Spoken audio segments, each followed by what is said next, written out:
Strong. I run the way. On the surfboard emergency.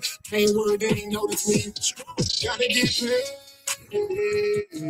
Go long till I'm 6 feet. Preparing for a long repeat. I run the way. On the surfboard emergency. Ain't worried, they ain't notice me. Strong. Gotta get paid. Go long till I'm 6 feet. Preparing for a long repeat. Strong, pocket for a long repeat, gotta count up and I've been down. Picture throw about 100 miles. That room can't miss now. Standing tall, ready, always on go, taking me to pin town. PO said slow down, so I come a wave and I skip town. 16 was on underage, there's 12 jurors in a mistrial. They seen I was underpaid, said 2 wide, no Gentile. I need like a man, even if your eyes don't dare to. Touchdown like I had a 6 with a shimmy, nigga, that's a ball food. Don't be worried about what strong dude. Do you and I'm a do I. Third boy got a paint job with a clear coat and some fall guy. The girlfriend even took a beat. I was fresh meat, no big five. Hit me with and Beyonce, put a ring on it in the lunch line. Head coach and I'm on the court. Referee, but I'm shooting 3. Put sweat in it 2 degrees. So my water, I can barely breathe. Kelly Slater with the board flip. Push it up when the chords hit. Violins in a beta tip. Open up, let me splash it. Right away. On the surfboard emergency, ain't worried, they ain't notice me. Strong, gotta get paid. Go long till I'm 6 feet, preparing for a long repeat. I ride away. On the surfboard emergency, ain't worried, they ain't notice me. Strong, gotta get paid. Go long till I'm 6 feet, preparing for a long repeat. Strong, second round of the fight, something ain't right. I gotta do my work. You walking through the air, no night flight. There was some people. Got one life to live, and I put 15 on all. Hit the ground, running ready. That's the Usain Bolt. Don't like 2 finger sign so far, I can't be caught. 19 is crunch time, and I send it home like a walk off. AMG on steroids, there's a place once with a nightmare. Coming through the bus, no one, just know I don't fight fair. Good flight, no flight fair. Hot rounds out of hot barrel. Put the mic in the head, lock into them. Tap, tap, tap, tap there. Short ass CPR. What the hell are he me for? Took him to the water, let him up. Time for you a lifeguard. I'm an old damn lifeguard. Then dance with a wrist sharp. Might show me it once hard. Get skatebooks and I count cards. Play my hand for the W. Time to talk about who is who. They be on this, who is who. I'm on the surfboard. I'm coming through. Stroud. What's up? What's up? What's up? This is your boy, Mr. Know It All, and I'm here with the lovely Miss Bella on Hood Talk, ready to get this show started. We got another hot topic tonight for everybody to join in and all this old kind of stuff and all this good shit. Okay. Started out with us. Well, hello, everybody. Before we get started, don't forget to subscribe to Marcus Honeysucker on YouTube and Mr. Know It All on Facebook. One other thing, don't forget to like, share, and subscribe. It doesn't cost a thing. Just do that for us, please. But we want to talk about this subject tonight. Some things people don't really address. We want to know, do people realize how much baggage they are carrying around? People may think they don't got it together, but do they really?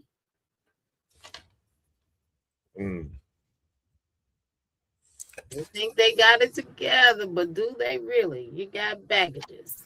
Sound like we was like, what's up? Asiatic black up in his house. Hello. What's up? Sharon up in his house. What's up? Hello. What's up? Eric Jones up in his house. Up in What's up? Hello. Hey, all I can say is let's get it started. Get it started. The old Hammer Jam. People don't know nothing about that. A lot of people don't know nothing about that. I see you got all into that and then they brought you back old school. Yeah. What's up, Monica? Up in his house, up in this thing. Hello.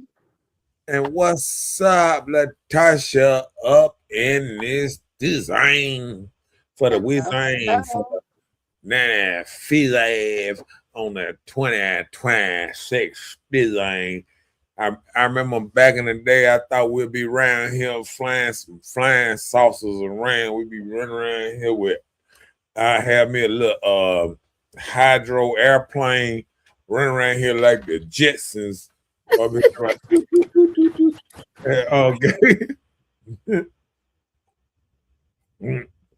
So not the Jetsons. since I ain't got my Jetson jet yet, I guess I'm just got to deal with this car still with the gasoline and stuff, and all that type of stuff. Yeah, we doing all right. We doing all right. We doing all right, and we ready to get started, boy. Ooh, tell them the topic, boy. Godly. Once again, we want to talk about, do people realize how much baggage they are carrying around? And so people got it together, but do they really have it together? We want to talk about it. Let's discuss these things. I would take a coconut water to that one. Oh, okay. What's up, Miss Emily Black? Ran this thing. My boy I already threw up a good one. Eric said a lot of people want to live like the Joneses. Hello. Yeah. So many want to live like the Joneses. Yep. What's up, Kim? Long time not hearing from. I hope things are good with you. Good. And everybody like, share. And hey, everyone. And hey, back to you. Hello. We're going to get this thing jumping. Jump on it. Like she said, please share. Don't forget to share. Don't forget to share. Don't forget to share. That good stuff. That part. All righty. So we're going to get into this design for the Wizane for the nanny 50s. What is going on? Dougie Fresh. Instead of making shots, I'm talking about this design with a Dougie Fresh, like you Biz Naive or somebody like I got some of that nanny's flavor just spewing out today. You know what I'm saying? So you about to that nanny fizz have on that fizzo on the fizzy. Okay. People don't know nothing about that. Sometimes, back in the day, just kind of drip up into you a little bit, and you know what I'm saying? You just got to, let it out. Got to let it out. All right, let's get into this subject. Let me just ask you. Do people realize how much baggage they are carrying around day for day? Tell me that. Not until you hit that wall. A lot of times, a lot of us, we carry a lot of hurt, pain, way we used to. Those things are like part of our baggage. It make us have issues with people on something you deal with, good or bad. Because like if it's good, you feel like everybody should work the same way. If it's bad, everybody may be the same way. So it's just like baggage we hold on from things that we've experienced in life. So it's like we go into these things looking for it to happen or watching for it to happen. And that shouldn't always be the issue. We don't give everybody a new start. Yeah. In the beginning. And I think, when we think about this past trauma, stuff we've been through, I was talking to my daughter today, and she said she was watching something, another podcast talk show or some that I be watching too. She was like, she was listening to something, and she said, it reminded her of me. You know what I'm saying? She was listening to how somebody was talking about their daddy, and this and that, and it was reminding her of me as what's nice. My whole thing is when she started talking about it, and then we started getting into it, and then she was asking me like certain questions, like how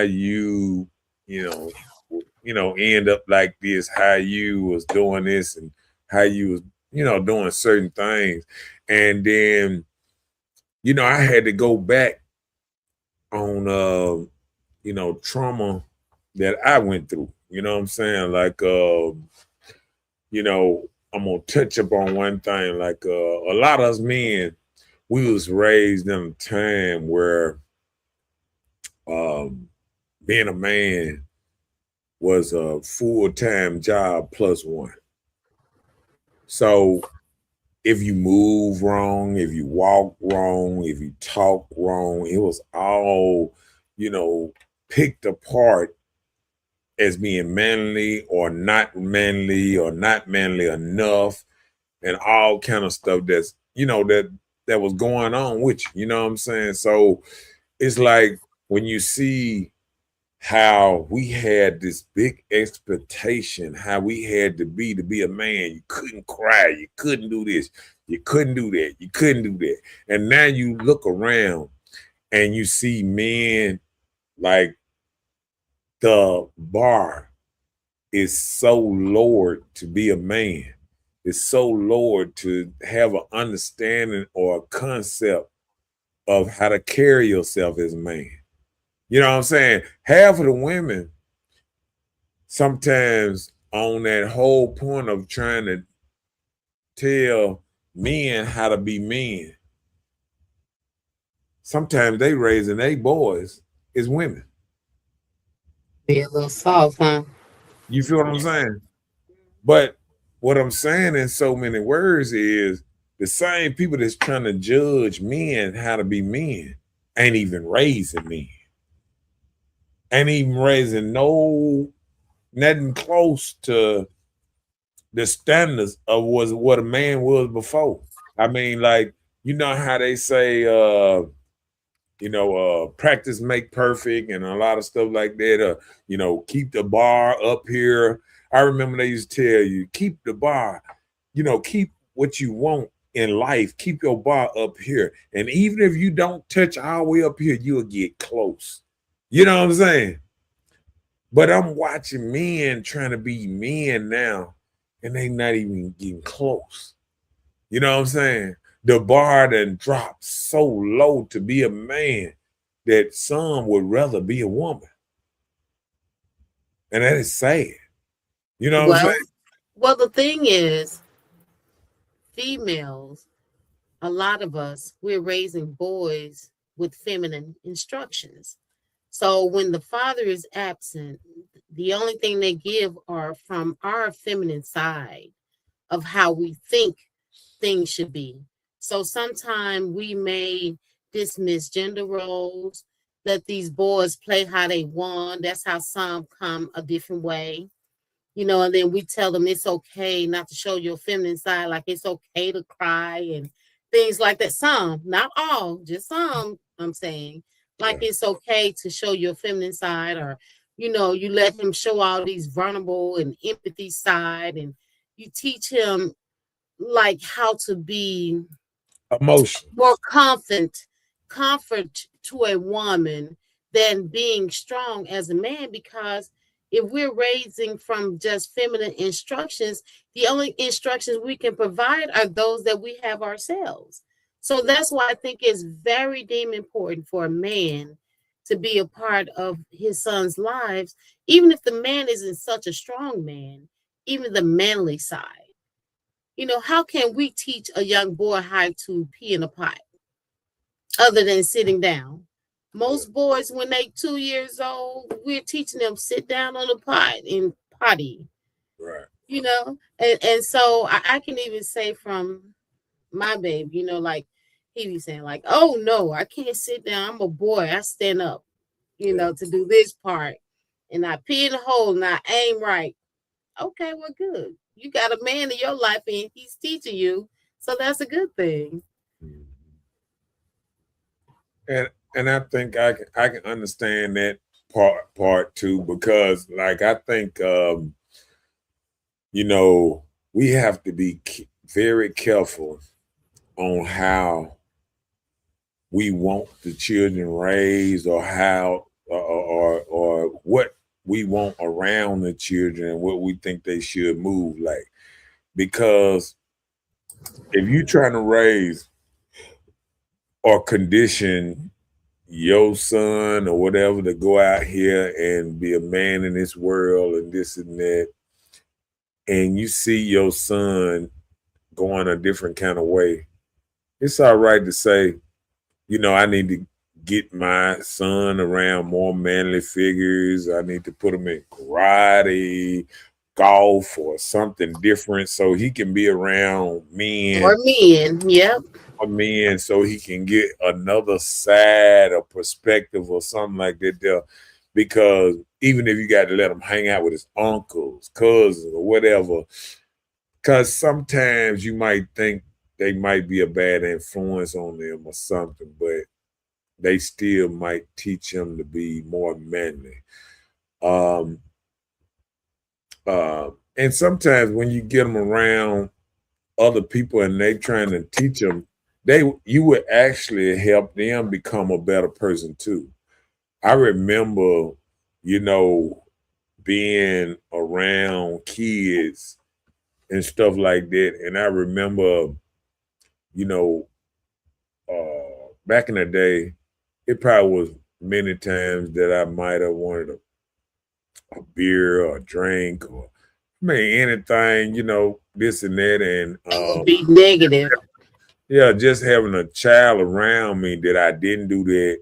I said, "Oh, let me take him to the park, or let me show him this." You know, try to, you know, because I knew he was looking at me and he wanted a role model.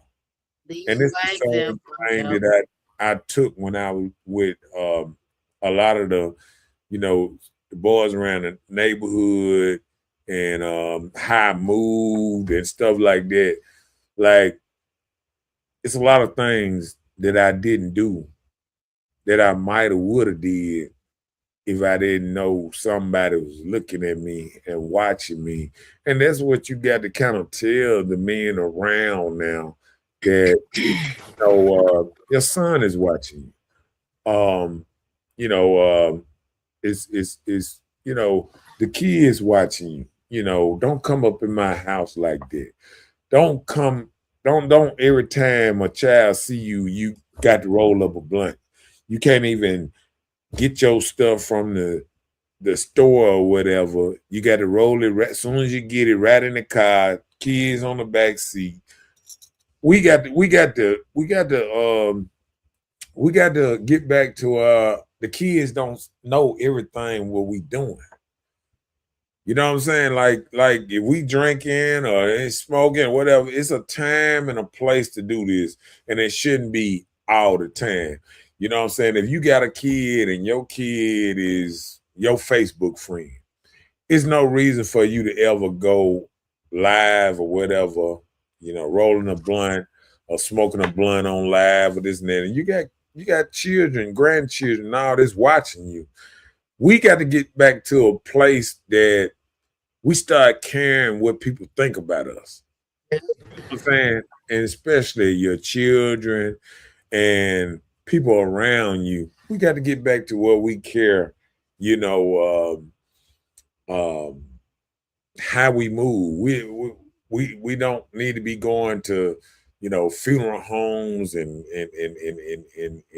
funerals and flip flappers and slide, you know, slides like you going to a, you know, a game or something. You know, it's like it was a certain way we dressed. It was a certain way we carry ourselves.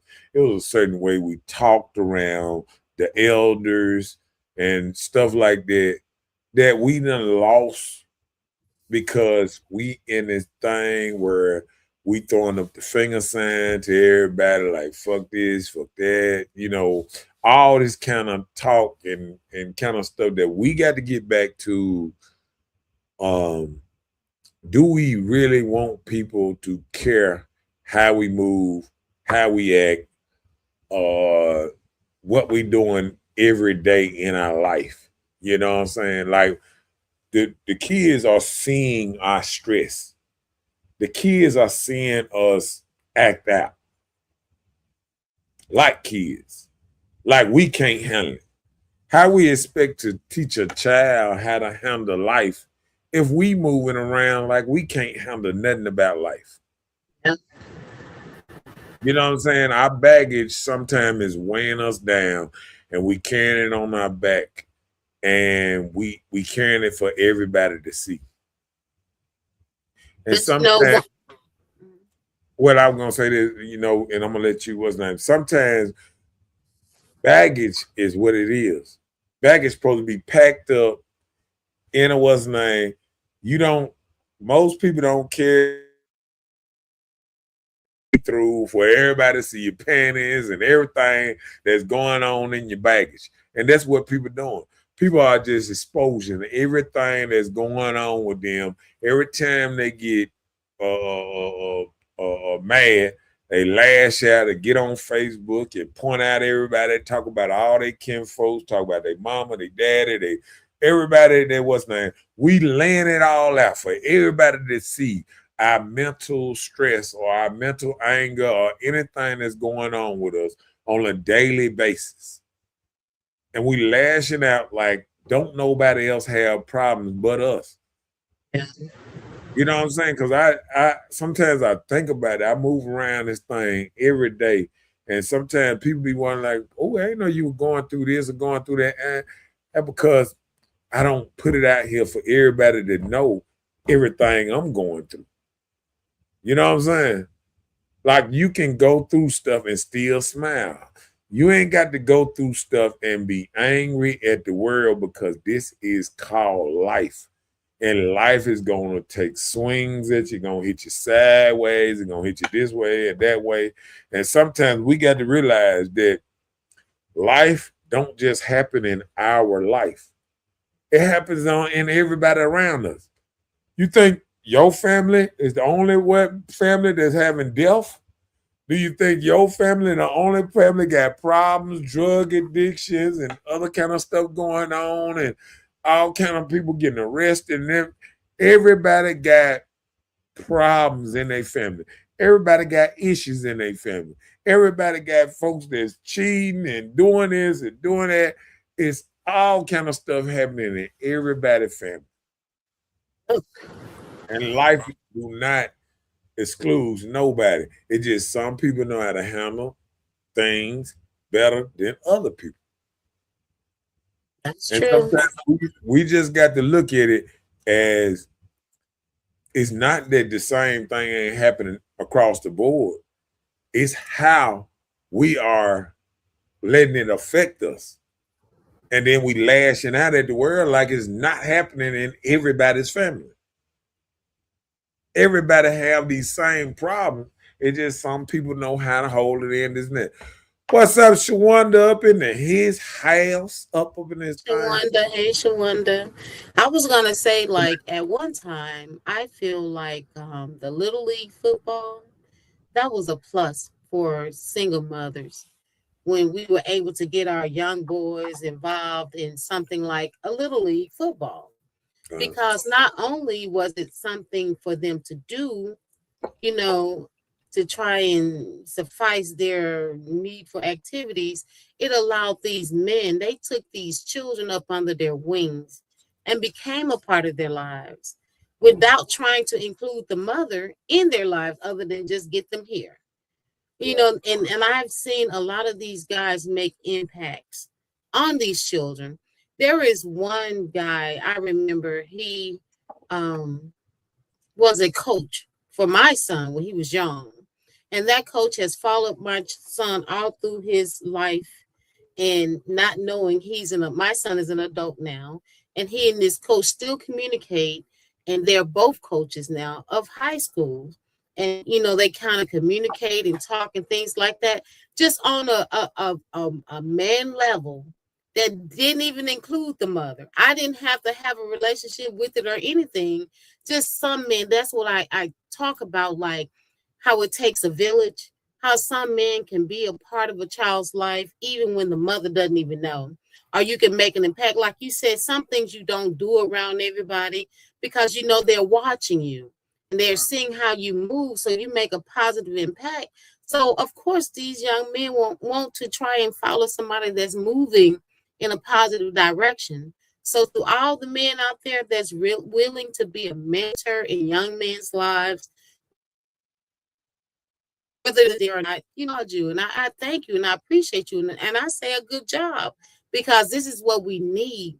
Because a lot of times there is baggage that's in the mother's life, and it's kind of hard for her to trust other people. You know, it takes it to another level of females raising boys, but we raise them on the feminine side of what we know.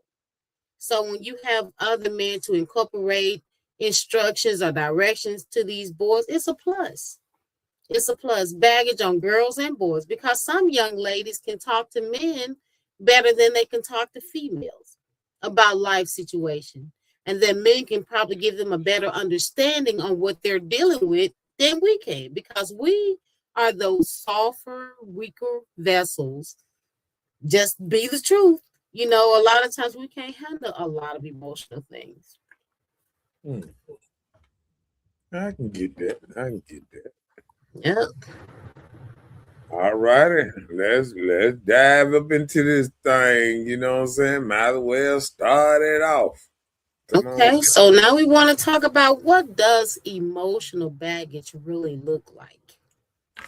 So some of the things that emotional baggage looks like are trust issues.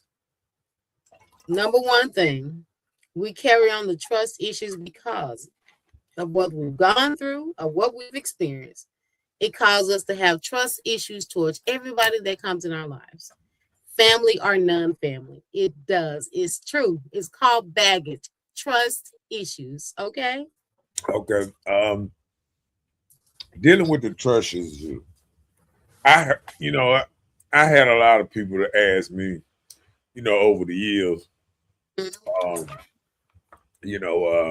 what's your certain kind of trust, or what issues that you ever had in women or anything dealing with that. And I said, I look back at it and I say, I was talking, like I said, I was talking to my daughter about some of that thing. And I said, I think a lot of things affect you early because I was listening to Boosie one time and I felt like we had the same story, coming up as men. You come up and you try to get in this thing where you want to get married and fall in love and all this kind of stuff. You want the wife, the dog, and the white picket fence they used to put out there for you. and what happens is life. You get in a relationship. Somebody do you wrong or don't do you like you expect them to do you. And I think this thing goes on in different ways. Some people can get hurt early in life, and some people can get hurt later on in life. And I think both of them cause a good big bit of baggage that can carry on with you for a lifetime. You know what I'm saying? Because see, I can look at it like this here. I'm just gonna give something traumatizing. Like imagine getting shot at 20 and getting shot at 40. It's still getting shot. But when you got shot at 20, you might have been able to recover a little better, or you might have been, now you protect yourself a little better, this and that. And if you get shot at 40, you're like, wow, I made it through all this time, and And now I'm slipping. I'm going through this, and then it might turn you a little more paranoid or what's name. But this shot still affecting you. You know what I'm saying? And it gonna affect you later on in life, either right here or later on in life when you're young. And I think going through some things when I was younger, you know, and coming up, it hardened me a little bit more than it might have would have did if it had happened later on in life. Like maybe if I went out there, you know, got married, got all this, you know, kids, this and that, but it still would have been a shock. You know what I'm saying? Like when you look at somebody getting, you know, somebody get divorced early and somebody get divorced late, it's still divorce. It's just you thinking about it a different way. You know what I'm saying? The divorce later in life, you might say, I lasted 20 years or you know, something like that. And if you get divorced early in life, you'd be like, yeah, Lee, I ain't last but 3 years. Or, you know, it might feel a little different on how you gonna go into the next relationship.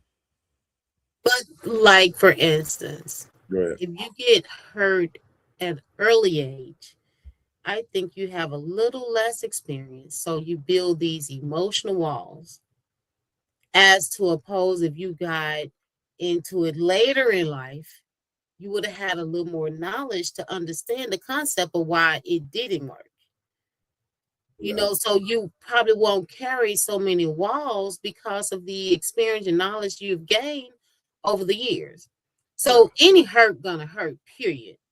You know, from any level, I'm saying, but I'm just saying like less experience the younger you are. This may be something almost considered new to you, you know, and you begin to shut down or you avoid the communication of healing from it. And that be a lot of problems with baggages because it's harming your mental well-being if it's left unaddressed. So a lot of times we don't address the issue. We just move from the issue, but carry it because it happened to me.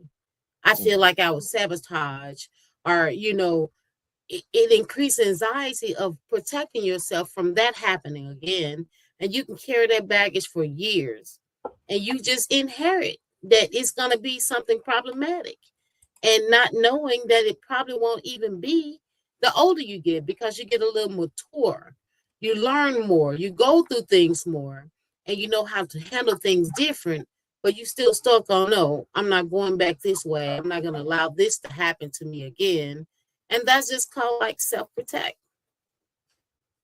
But I'm gonna tell you another thing. I think hurt early on can affect you way different than, like you said, hurt later on. Because being hurt early, this the thing here. This the thing here. Okay, if you get hurt early, I think sometimes you don't have that long thing of seeing some work good for a while. You know what I'm saying?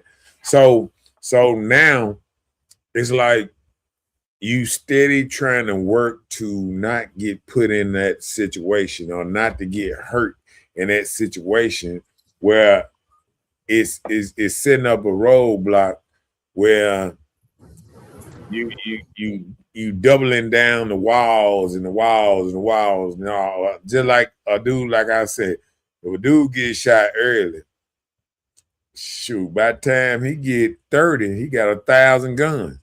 You know what I'm saying? Because you're like, I'm not letting this happen again. But if you get shot later on in life, you be like, oh man, I'm slipping.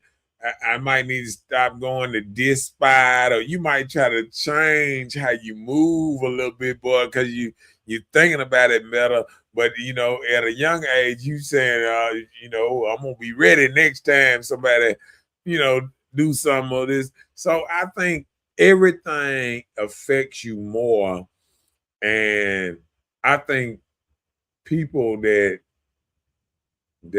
go that survive through a long-term relationship always want that same relationship again, and then they try to look for it and look for it. And I think the person that if they first couple of relationships is kind of quick and thin, they always thinking that person ain't gonna be that long. That person ain't gonna be that long.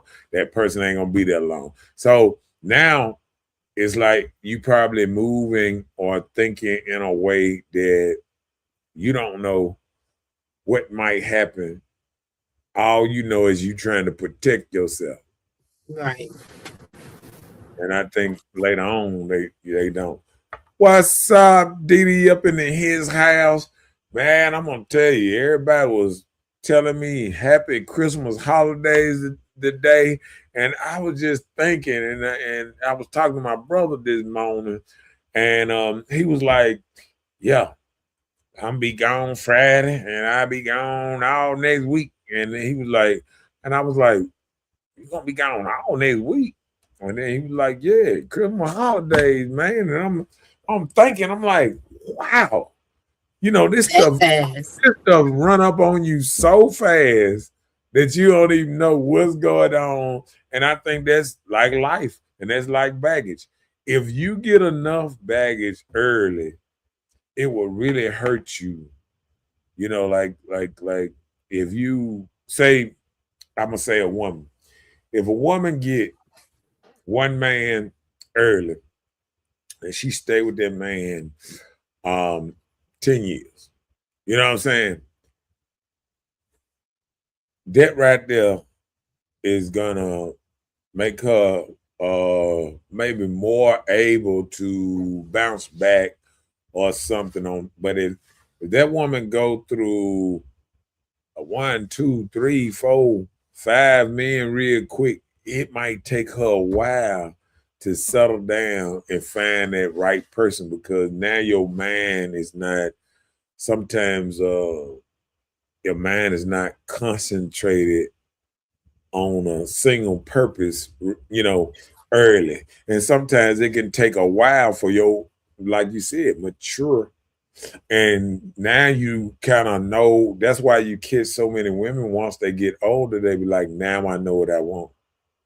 Now, you know, I'm telling you, with us as women, I can answer because I am one, right? We go through a situation where we are hindering intimacy. You know, we'll go and play and lollygag and have fun and thinking we have all this time in the world.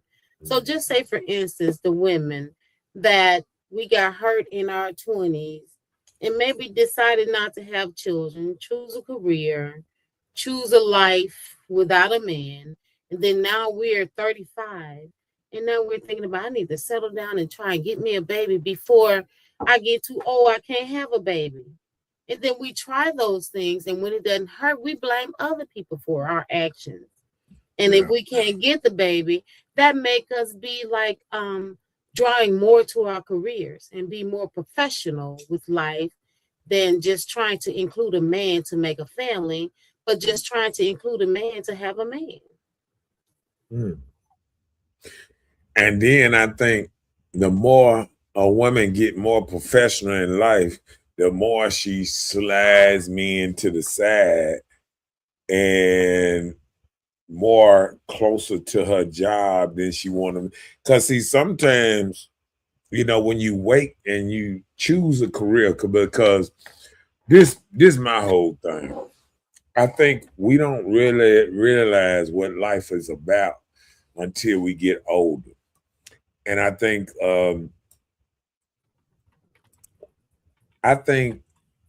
sometimes we don't realize what family and family is really here for until we look around and we don't have family no more. You know, I think of a couple of incidents when I think about, you know, people in my family that I hadn't seen go through this. You know, because I'm gonna look at it just like this, like a lady just say, like you said, a lady that don't have any kids. You know, when you're saying when she decided to choose the career path first and feel like she got all the time in the world to go get that baby. You know what I'm saying? You know, I think when you tired knocking on the 40 door, and once you get up in there and you realize that you might not be having no kids, even though in your mind you have been mentored in your mind that you can have kids up to about 60 years old. It's women right now that think they in their 50s and think they can still have kids like they was 22 years old. And what make it so bad that we have threw out rationale and regular thinking out the window. Just clean out the window. We don't even understand how hard it is to have a kid, how the eggs and the fertile and the certain type of month you got to be and all this old type of stuff. And we forget your egg count and all this stuff. And we look at not the norm, but we look at the abnormal like it's normal.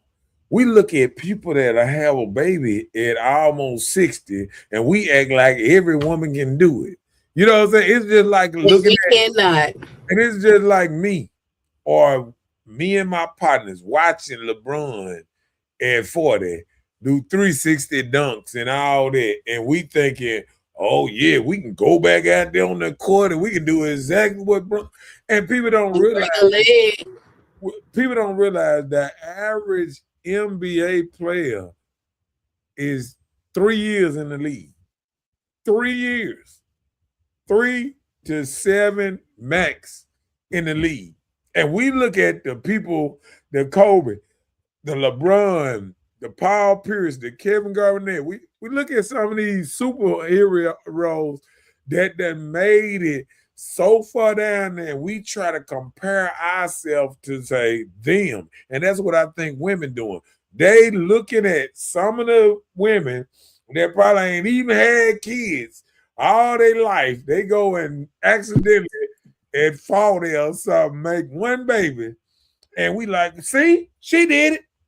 All of us can do it. You know what I'm saying? But not looking at that how it actually is. You know what I'm saying? Right. This is not the norm. We trying to take abnormal people and make them the norm. We trying to make it seem like all our friends, you know, at 40 and 50 and 60 are having children. And this is not the case. If you go back and you look through your family tree and you think about the last time you had a child, it was in your 30s. You know what I'm saying? You might have had a miscarriage in your 40s, but the last time you actually had a baby was either in your 30s or your 20s. And sometimes we just don't even look at it. We don't even want to look at it. You know what I'm saying? I breeded dogs for years, and ain't nobody getting an old 8-year-old, 10-year-old, 12-year-old dogs and saying, oh, let me start breeding this dog. You know what I'm saying? We are not doing that. You know what I'm saying? And we don't even look at the stats, and we don't look at nothing. We just try to look at stuff, and we is that age and your mental. Well, but like I said, age ain't gonna age right there. We had to get this thing out of here that age ain't nothing but a number. No, age is more than a number. Age, once you get to a certain amount of age, you know you got less numbers going up than coming down. You know what I'm saying? Like, you know, when you at 18 and 20, you looking like, ooh, boy, in 30 years I'm gonna be doing this. You signing houses, 30-year agreements, 30-year mortgages, all kind of stuff at 18, 19. You think if you were 62 or 67, you'd be trying to find a house with a 30-year mortgage. I'm just saying, age is different. Age is not just a number. It's a different, and you got to approach everything in a different way if you're a certain age. You know what I'm saying? And we got to stop fooling ourselves, and we got to stop making this little thing like age ain't number but a number, this and that. If you got grandkids, and especially if you got great grandkids, most people don't have great grandkids. So your time is limited around here because we looking at real life. You know what I'm saying? Yeah. Age is more than just a number. If you have grandkids, by the time your grandkids have kids, you may not be here. You know what I'm saying? And they're just us, just me keeping it real, and a lot of people not wanting to keep it real on a level to try to wake us up and look at the world like it actually is. See, we all want to look at the world like it's just a toy, or it's just something to just be played with, this and that. But we all have to realistic look at it and say, people gonna die, people gonna live this space. When I came up in the gang bang days and all kind of stuff, I watch people die every week. I watch people die, on and on. A bunch of my friends ain't here no more, either in jail or passed away or whatever, and so many different kind of things, sometimes what you did early in the life caught back up to you. It's all kind of stuff. You know what I'm saying? Like people say you're supposed to exercise this and that. You got people that, oh no, God, this, that. Listen, if you go on everything and you trying to label a higher power, the only reason that you can make it here or make it there, then you ain't gonna make it nowhere, because the first thing that it say in your book is protect stuff you put in your temple. And I'm looking at people and they trying to make the Bible or whatever say what they wanted to say. They say they try to make it seem like man got dominion over the earth. And I say this, if you feel like that, lock yourself in a cage with any other animal and let me show you how you don't have dominion over nothing.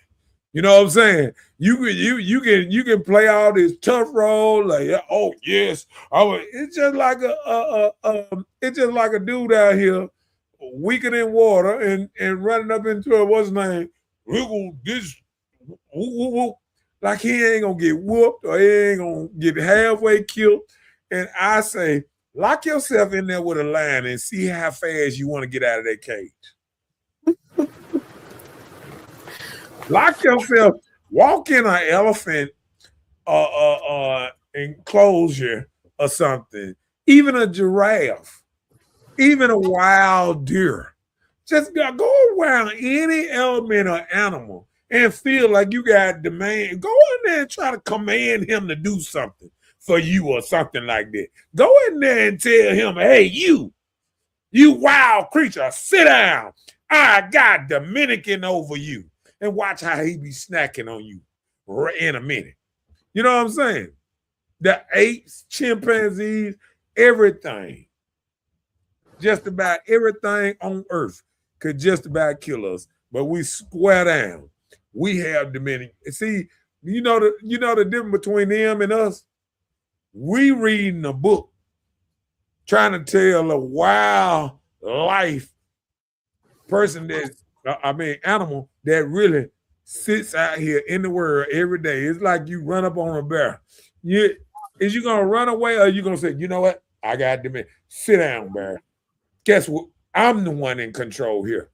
Man, you got this thing all wrong. People got to actually start looking at life and realizing all this stuff you've been taught, it been debunked. You believed in Christmas. You believed in a white dude jumping down chimneys. You believed in the tooth fairy. You don't believe in everything somebody told you to believe in that came out of a book. And you still trying to believe in a book to walk this world and thinking you got control over the world by reading a book. Not living in real life. Reading a book, trying to tell the world, I got dominion over you. No. Let me tell you something. The strong survive. The most dangerous survives in every area of the world. So we can do all that, and we can do all that. If you walk up on the wrong spider and he just hit you on the ankle, you might go down, be your last time being around him. You know what I'm saying? A scorpion, a eel, a stingray, a snake. It's so many things. I mean, they got poisonous fish that you can touch. It's so many things that can get in you. And we steady trying to push this notion that we are the toughest on the world because we can take a gun and we can run out with this and that. But people don't realize, you know what I'm saying? If an elephant coming after you, if you ain't got an elephant gun, if you got a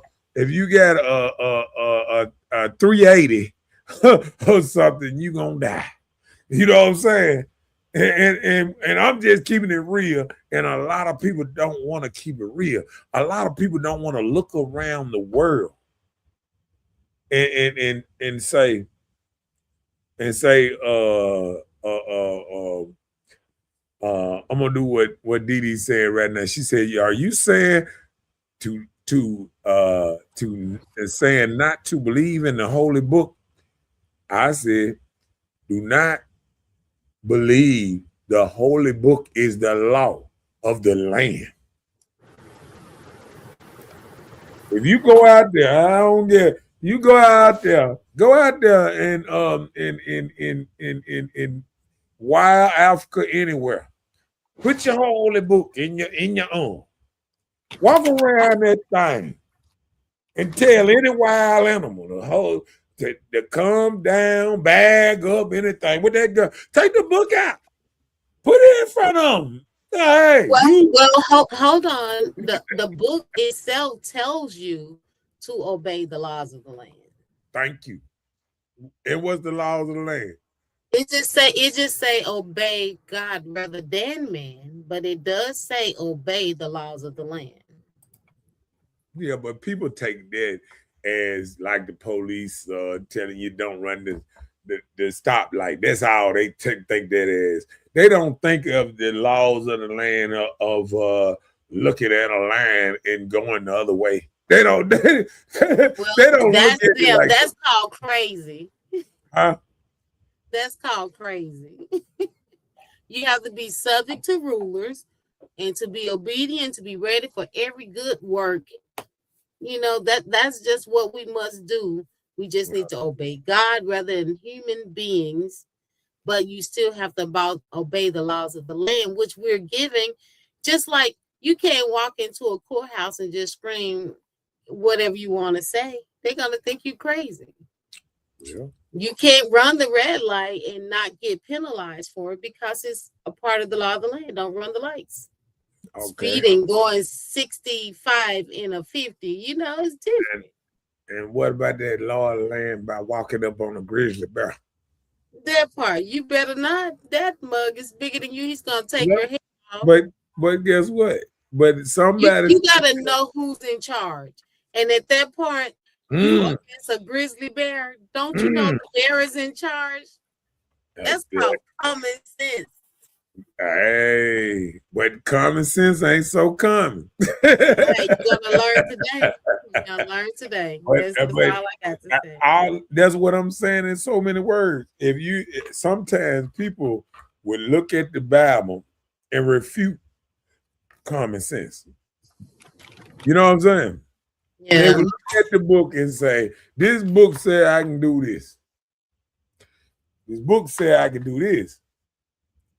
I was talking to somebody the other day, and I said, "If you was on a, 10-foot, 20-foot building, and and could you put in your head that God would tell you to jump off this thing, but He gonna take care of you?" No, I'm just telling you. And somebody said, "Well, if God said, like, You gotta check your God. you gotta have faith," and I said, "Man, you know what? You know what? Sometimes we can get so much into this book that real That's rational." not into the book. That's into a person's head. Yeah. But this is a real life conversation I had, and I was like, wow. And somebody said, if God said, do it.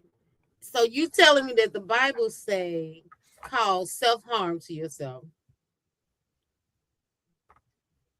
Hey, I'm telling you, I When tried purposely I tried to hurting slang some yourself is defacing that look, image of God. I You tried to say God slang some different stuff at them, man. I was talking about, what about a plane?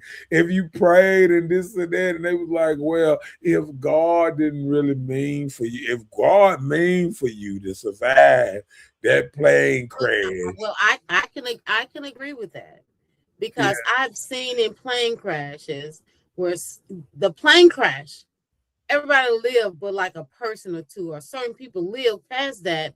If it wasn't your time, then it wasn't your time. I've seen accidents, people get shot in the head.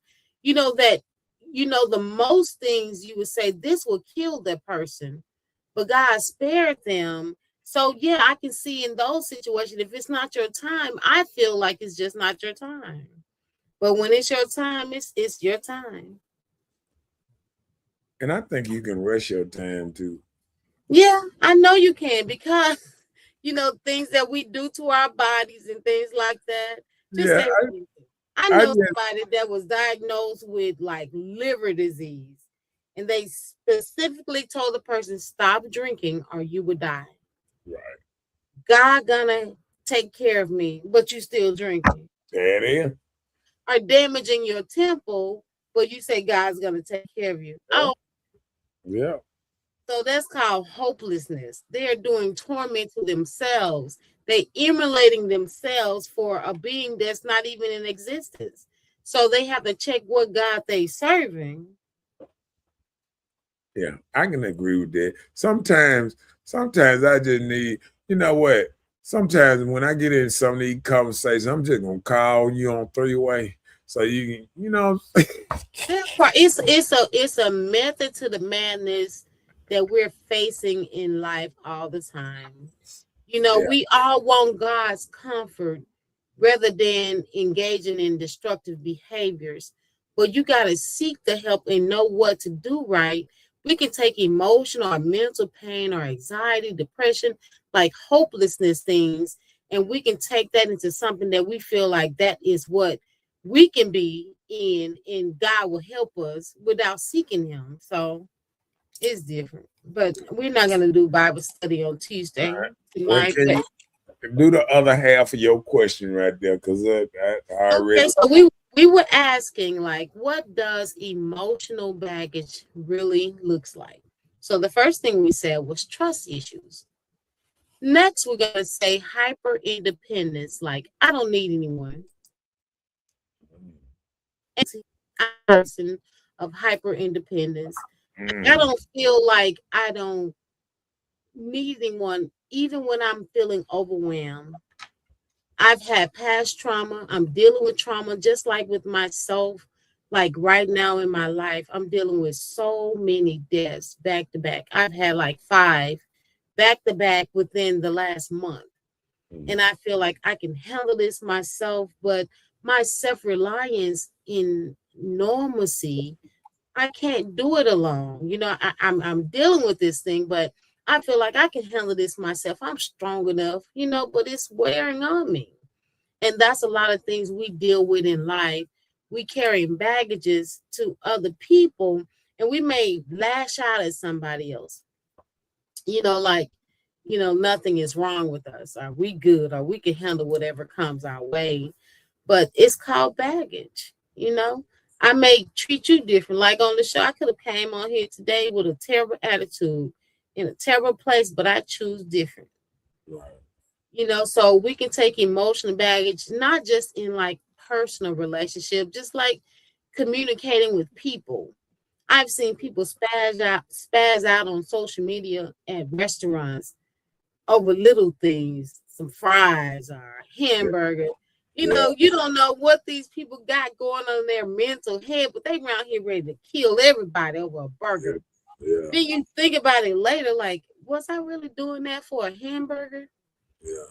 So, And- you carrying baggage, it just doesn't mean in relationship. It's called in day-to-day life.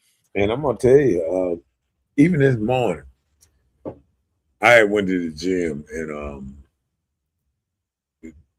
the gym lady that opened up the gym, I guess she had left her keys or whatever, so she had, it was late. I guess she had to wait on somebody to bring keys, or it's something that to unlock the door or something going on, right? So she was just like feeling down, like what how somebody ain't the usual self. We doing the workout, hey, this and that. She not her usual self. I'm like, what's going on? What's up with you? What's wrong with you? I'm sad I didn't have my key up. Like, man, fuck this shit. This shit over with, man. You know what I'm saying? I was like, I lived so different after I had turned 50. Like I felt Say like 50 what? Just went 50? Or 50 something? after I turned 50, Okay. I lived so differently because I said, like that song. My number one song is, the man when he's singing that song, he said, I ain't gonna let a damn thing bother me. So it's like I'm in a mental state where I don't try to let the world get the best of me, bother me, whatever go on around me.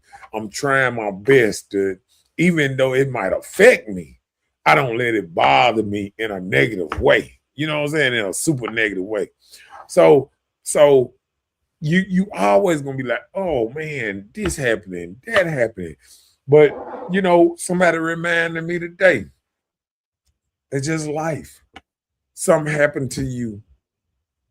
Hey, you just got to respect life. God gonna sling something at you every day. Everything Just happens throw for stuff a at reason. you, and it's how you deal with it that gonna be the what's the name.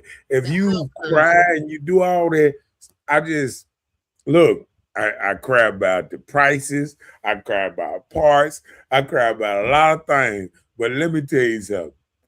I look at it and I say, I'm still here. I'm still all right. I mean, this might have saved me from going out there, somebody running over me or whatever. I just look at it and try to look at it the most positive way and keep on kicking. You know what I'm saying? But did you encourage her in that sense? Oh, yeah. And she still told me thank you. She was like, you know what? I needed that. You know what I'm saying? And I'm like, because I was, I was throwing shots. I was like, what, your husband didn't give you none anymore? I was throwing everything, and I was just slanging stuff, just trying to make her smile or whatever. I'm like, what's going on? What's going on? You know what I'm saying? You didn't roll up on nothing right or nothing this month. What happened? You know what I'm saying? But finally. But just like I said, everything happens for a reason. I used to let things get up under my skin if it's not in place at the right time, when it should have happened this way. I used to get so antsy and just feel some type of way, just put me in a terrible mood. But I had to grow past that. That's just go back to your sense of saying, if something happened in my 20s opposed to my 40s, how you handle it. Right. Because we have to take life more serious and not things for granted. You know, everything happens for a reason under the sun. Everything happens for a reason. We don't know what could have happened for her to leave those keys that could have saved her. You Yeah. know, y'all could have protected her from opening the doors early for something else. Because Yeah. if she would have got there and had the key to open the door, something else could have happened. You Yeah. don't know what people are watching. There are creepy people out here all the time. It's the holiday, which I've been reminded. Be careful. It's the holiday season, ladies, you know, Right. and we can be a little comfortable in our normal stats, and people are really watching us. Right. And us not knowing, so hey, it could have saved her from something. So you remind her of that too when you see her your next gym day. In the morning. but yeah, I'm glad of that. I'm glad that she was able to, and She got better. she appreciated it. And she was like, man, she just started feeling better after that. You know what I'm saying? And I'm like, man. And then I just feel like it's enough people with negative energy around him. It's enough people that's always grieving on the negative, the problems in their life and everything that you ain't got or what's name. And I just think sometimes, you just get to the point that you sit up there and say, you know what, I ain't doing the negative stuff. You know what I'm saying? And I ain't gonna let nobody drag me down to that level. You know what I'm saying? Because I feel like if somebody just negative, just all the time, they refuse to be positive. You just have to sometimes remove yourself from that situation. Yeah. Because they ain't gonna never be happy. You know what I'm saying? Or whatever somebody doing around, if somebody always point out the negative thing that happened around, never the positive, you got to watch it. You know what I'm saying? I agree. And I feel like a lot of spaces you got to protect yourself. You got to protect how you move and how you think and your mental on a whole lot of stuff. Yeah. Yeah. Yeah. All right. So now we're still talking about what does emotional baggage really looks like. We talked about trust issues. We talked about the hyper independence, like I don't need anyone. Now we want to talk about anger that doesn't match the situation. A lot of times we get mad at a situation. It has nothing to do with what we're talking about, but a trigger word probably set you off. And I think that happens a lot, trigger words. The last woman that left me, she said the same thing, that we're not just compatible. We don't work no more. Oh, we're not good for each other.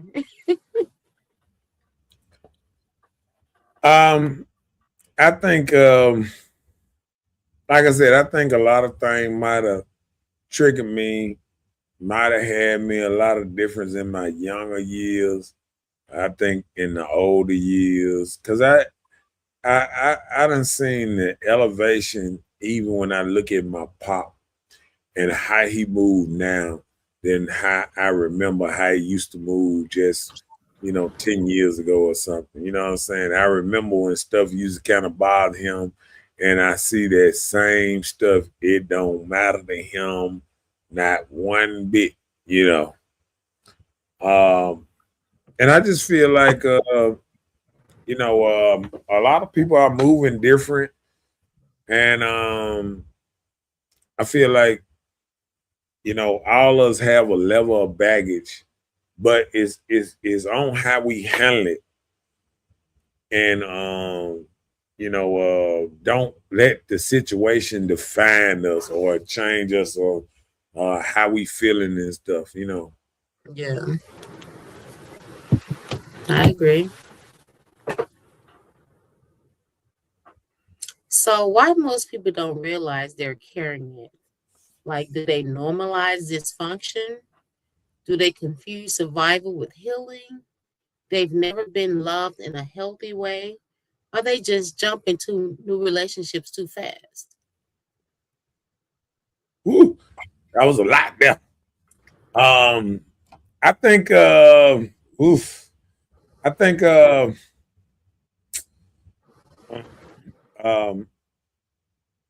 I think the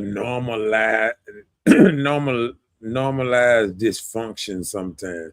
Sometimes people never heal from certain situations because if something happened to you 20 years ago and you still talking about it over and over and over, you ain't tried to pull yourself past it. You know what I'm saying? You still dwelling on it and still wasn't. It's something with remembering a situation in certain instances.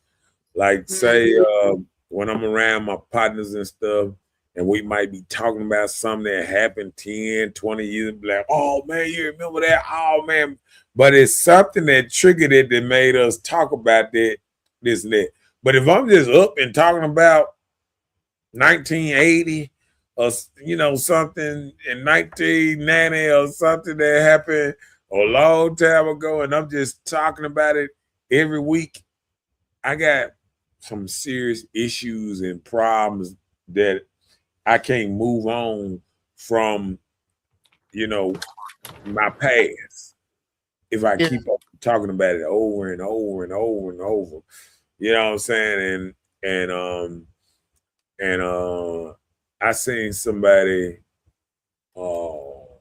somebody else, and I remember talking to somebody, and I was asking them a question, and they was just very defensive, and they were like, "Oh, you know, my mama died. I don't want to hear nothing about this and that, and this what happened, and that, this one." And then it was like baggage just slanging back, and bam, bam, bam, and I was like, "Whoa," you know how you kind of bag up, and you like, "Oh," and and you can feel that negative energy just flowing. You know what I'm saying? And sometimes people don't even realize how much baggage, how much energy, negative energy that's just giving off. You know what I'm saying? Like after your initial meeting, talking to somebody, and as soon as you start going into your life and it's no positive, nothing that you could come up with talking to somebody. And because see, you remember how people be talking about put your best foot forward. If your best foot forward is a whole lot of negative energy, a whole lot of negative situations, whoo, what gonna happen when they get to the worst parts? Okay. You feel me? When somebody Yeah. just start off and they start off like negative, negative, negative, negative, negative, negative, you like, whoo, has anything positive went on with you? You know what I'm saying? And that's how that comes out sometimes.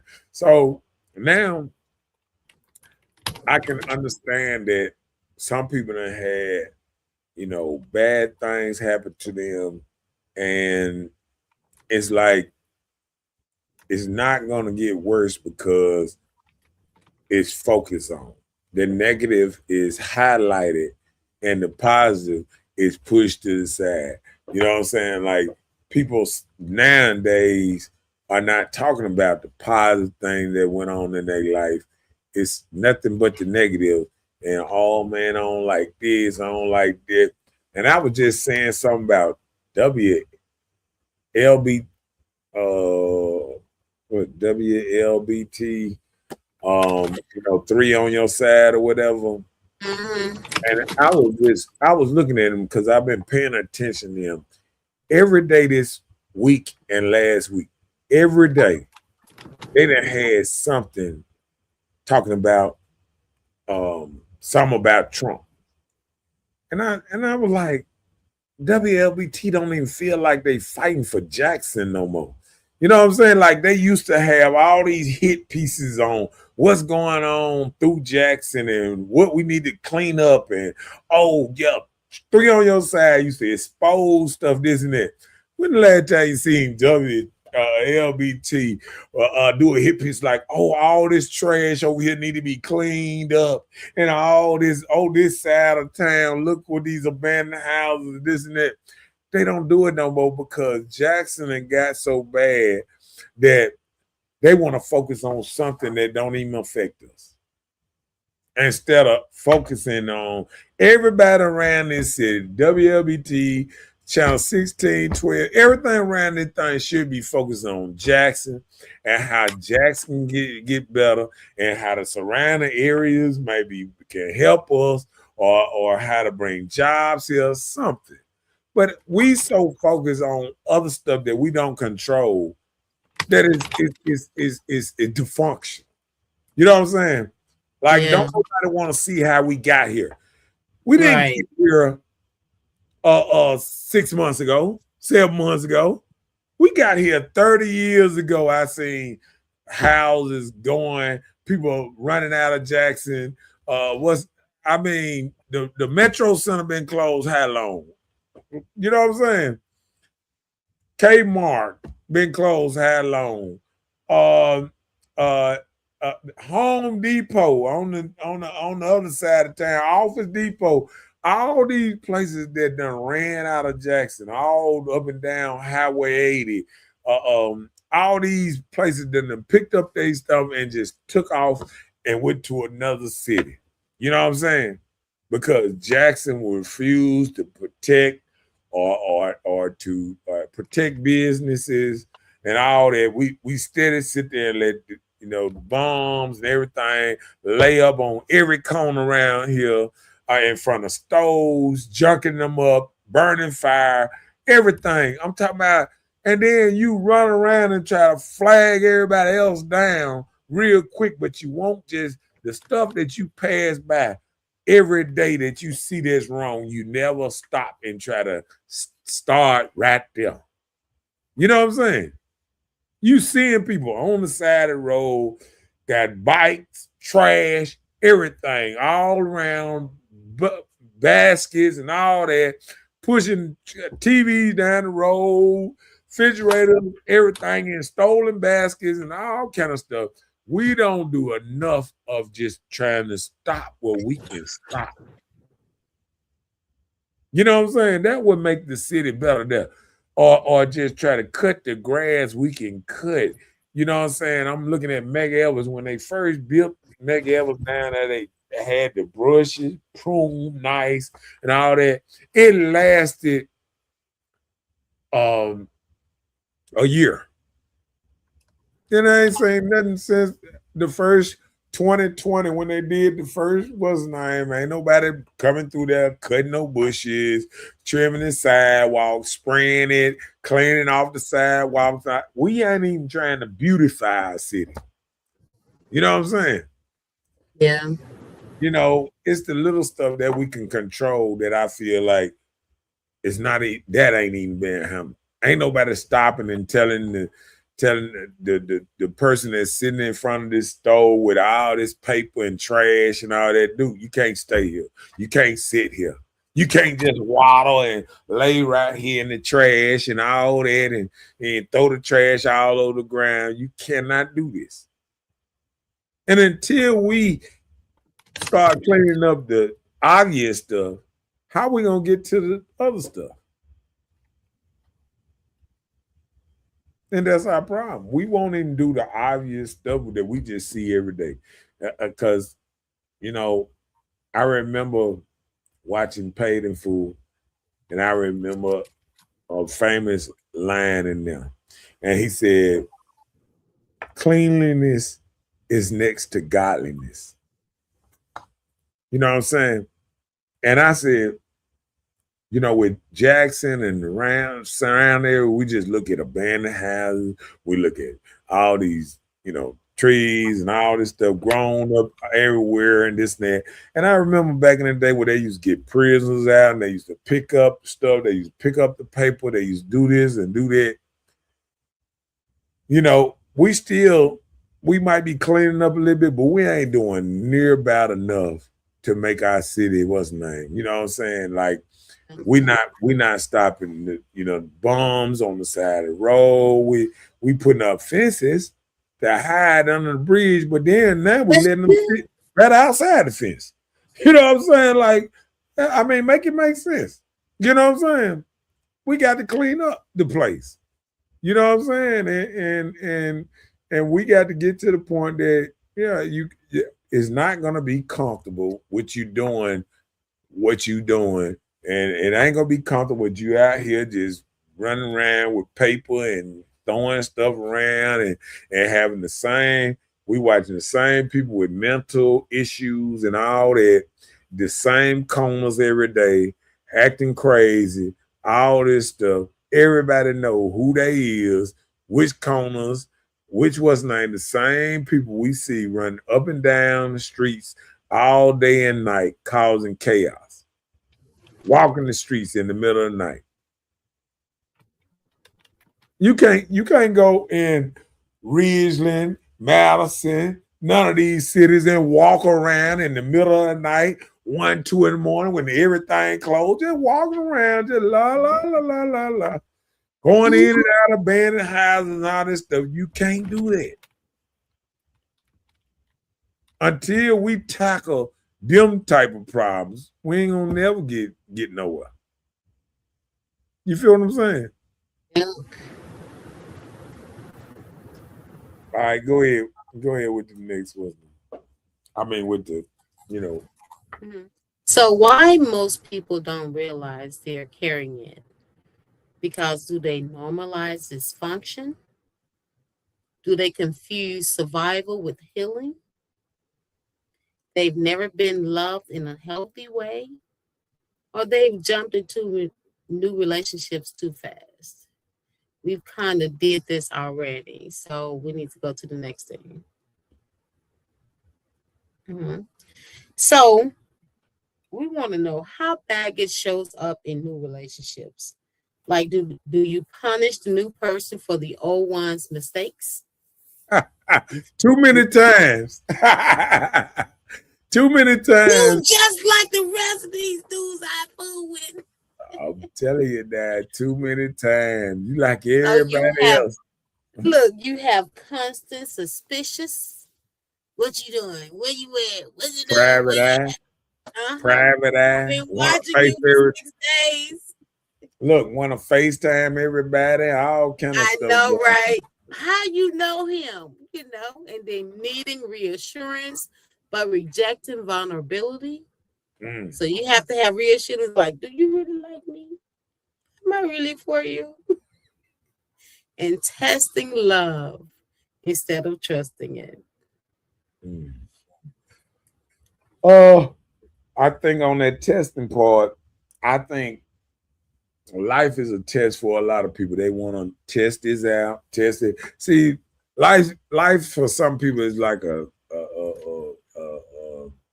like going to a Christmas party and don't want to eat none of the real food. All they want is the cake.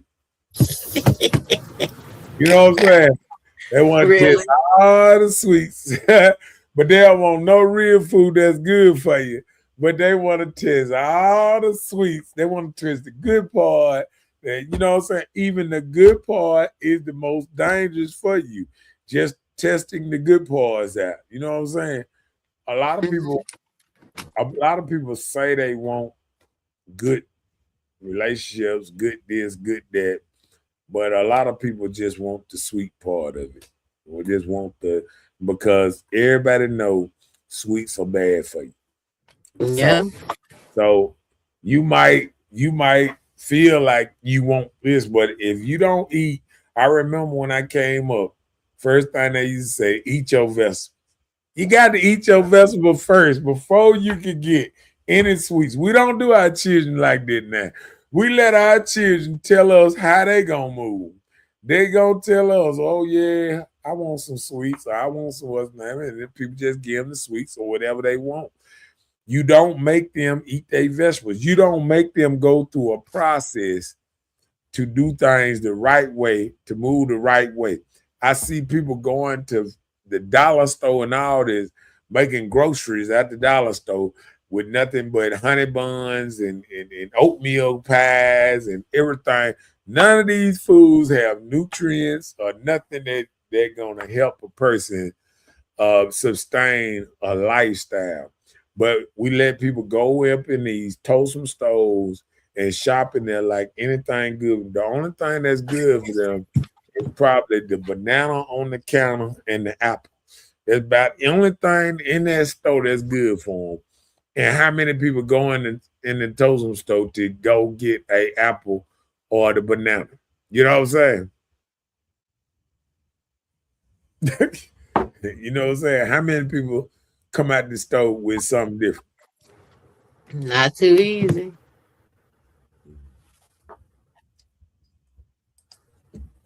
My brother, when you truly marry a soulmate, you understand life and God. This real talk. So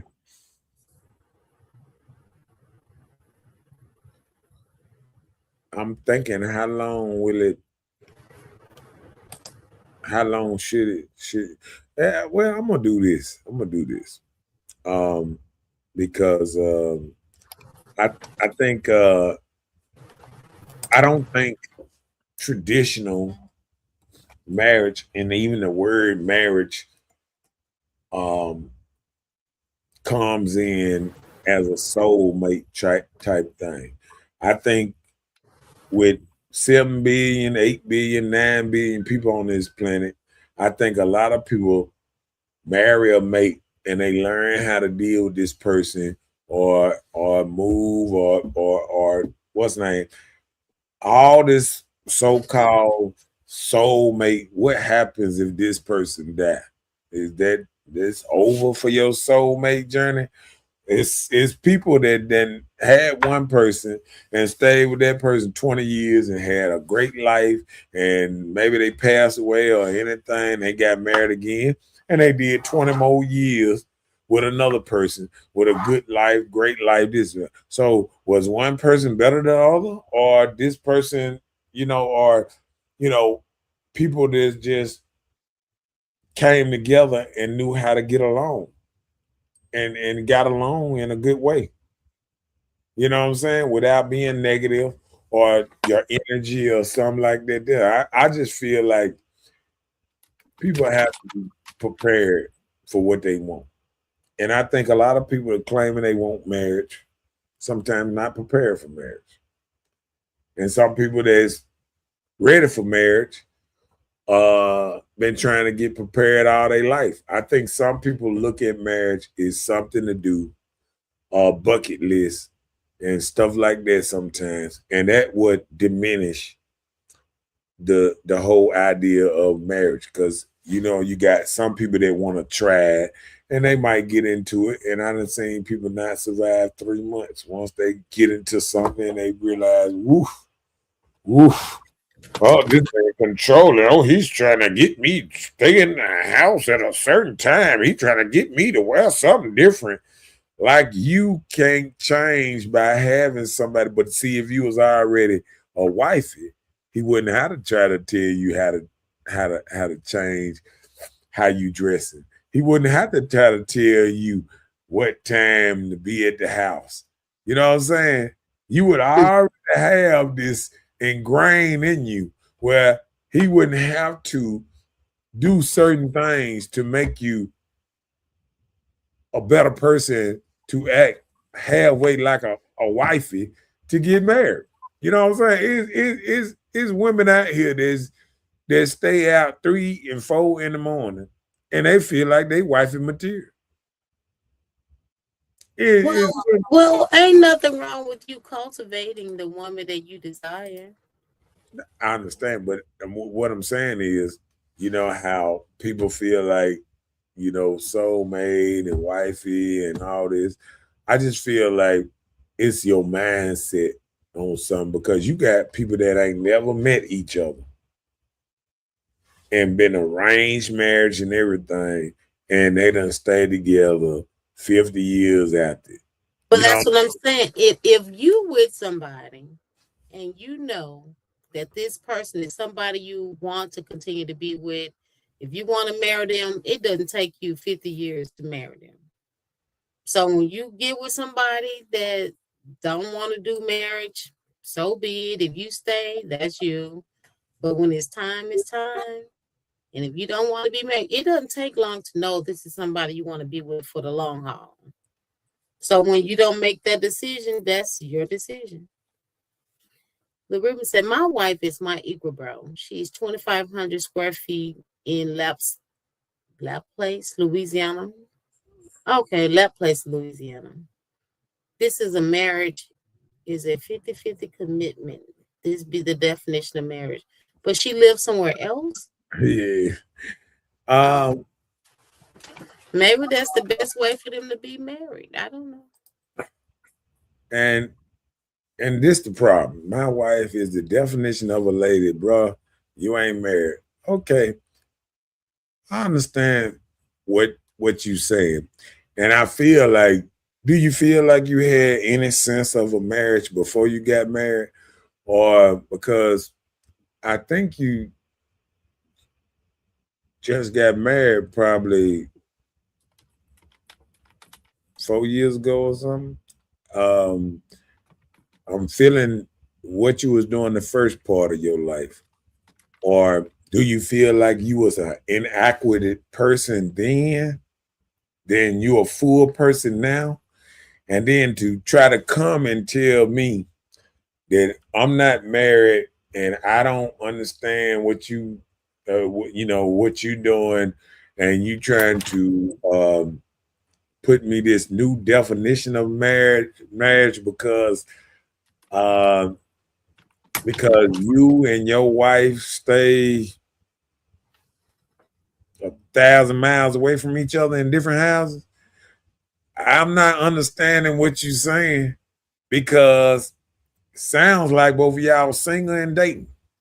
Sounds like I could have the same relationship if I married somebody that stayed in California and I don't see him every day. I see him once a week or whatever. Everything might seem good if you look at it in a different way. But see, when you come for somebody like me and you feel like you can, if I can't understand your thinking, you can't understand mine. So we got to look at that at the same thing. So, feeling because you feel like you better because you feel like marriage made you better, but then you're not in the same house. You saying y'all is equal because if somebody got a house over here, you got a house over here. I remember when a woman came to me with that agreement about getting married and you stay over there and I stay over here. I didn't bite that one. You know what I'm saying? And why not? and I'm not gonna bite it because marriage is something of two people becoming one, becoming a whole, and what's not. So if it's not working out like that, if I'm gonna get married and we're gonna have different accounts, she got her account over here, she got her what's not. What am I doing? What is the dance? You know what I'm saying? What is the real dance? You living your life, me living my life, and we just trying to combine it. That sound like dating to me. That sound like a girlfriend, boyfriend relationship that don't stay in the same household. It don't sound like a marriage.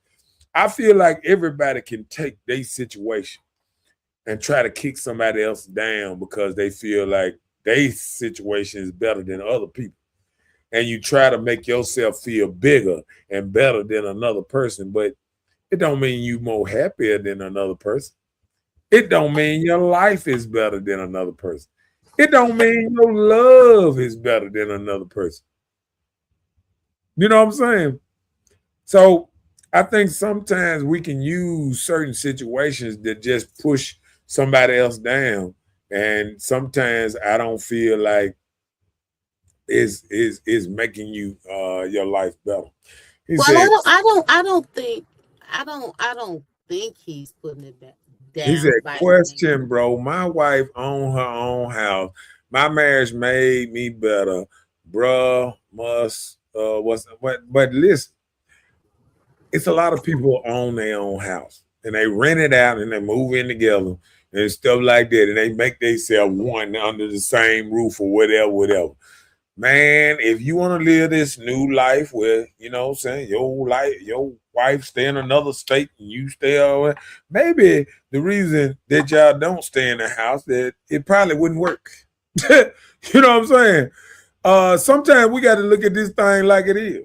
Sometimes we can call somebody out, but if you ain't living a traditional type way, don't throw rocks and hide your hand like you living a better life or you living a better way than somebody else because you ain't really living this marriage life.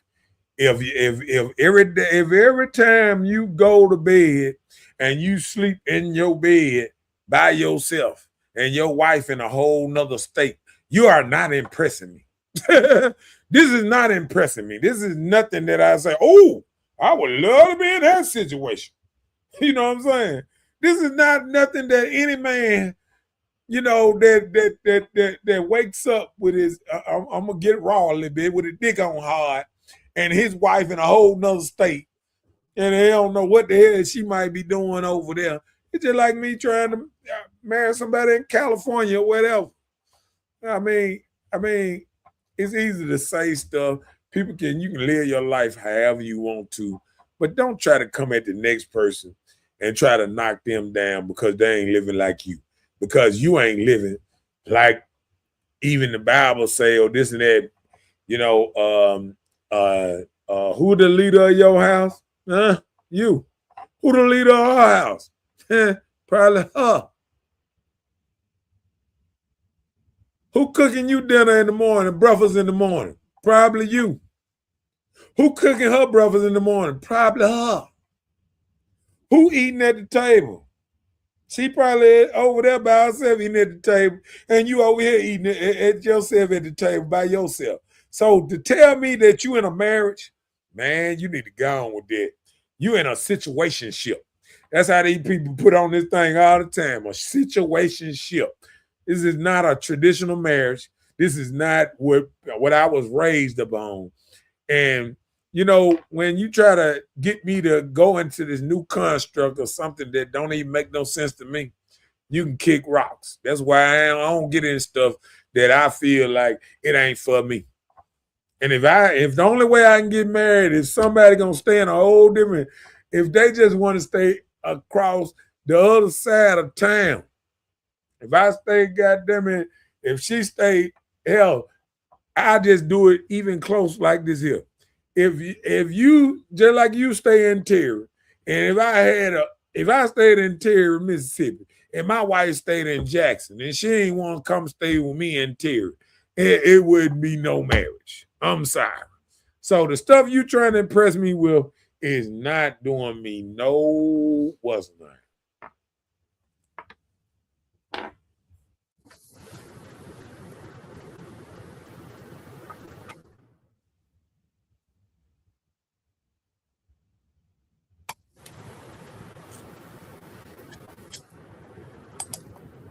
And sometimes you be on some stuff I don't even understand what you saying. But I'm gonna finish this topic out. Come on with it. Okay. No, it's this one I just clicked right there. Okay. So are we honest about healing or just saying we're good? I'm fine as a defense mechanism, avoiding hard conversations, using work, sex, or busyness to escape the pain. Okay, let me do this. So is that what we doing carrying this baggage? That's what you're doing. Okay, I'm gonna do this. Ruben and people like him is avoiding hard conversations like this because you ain't got what I got. Because the thing that I'm saying right now is a hard conversation sometimes that a person can't even look in themselves in the face and say, "This is traditional.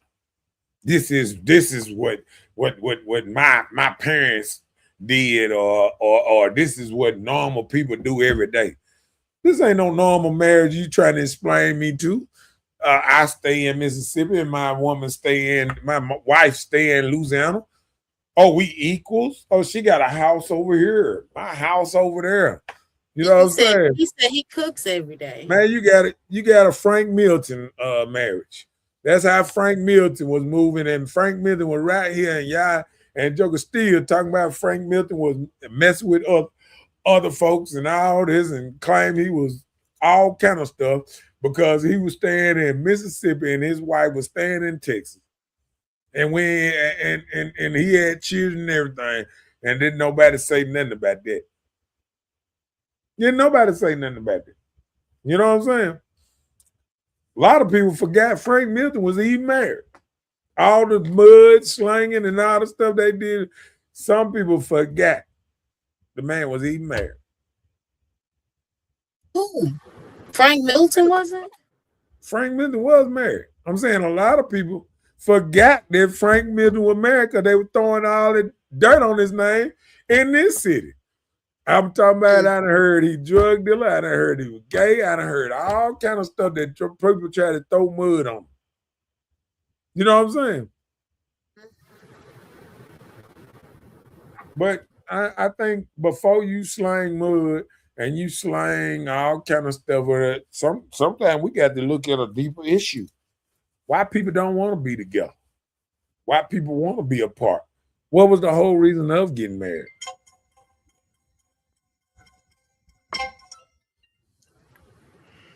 Dude, you see me on the show. Listen, hold on, listen. You see me on the show and you calling me like it gonna make a difference. Man, send a link down there for Crazy Man. Like, yeah, he got to call me like he gonna straighten me out or something. Heck, yeah, dang. Oh, Yeah. Yeah. I forgot. He always act like he can't follow the link every other time we got that link. So click the link that's posted in the chat. But now all of a sudden he know how to find the link or something. Boy, I tell you remember how easy it was for everybody to get on the show back in the day? And now everybody find it so hard to follow the simple instructions to get on the show. I'll tell you now. Look at him. Now you defending Frank and all that old type of stuff, man. I tell you, man. Hey, tell Jay what we talking about down here, man. Jay, we're talking about, do people realize how much baggage they are carrying around? And people may think they got it together, but do they really? So we've gone through the baggage 10 years so late, but hey, I'll tell you about it. We're talking about trust issues, hyper independence, anger that doesn't match the situation, shutting down instead of communicating. We've even talked about most people not realizing that they're carrying it, huh? Oh, and we also talk about people in these old marriages that feel like they better than other people, but living like single people. You know what I'm saying? Living like lovers other than married people. Most married people stay under the same roof, under the same household. The average married person is not talking about bragging about they combining stuff and they ain't bragging about how my wife is doing her thing over there and I'm doing my thing over here. They bragging about how we doing our thing. You know what I'm saying? Yeah.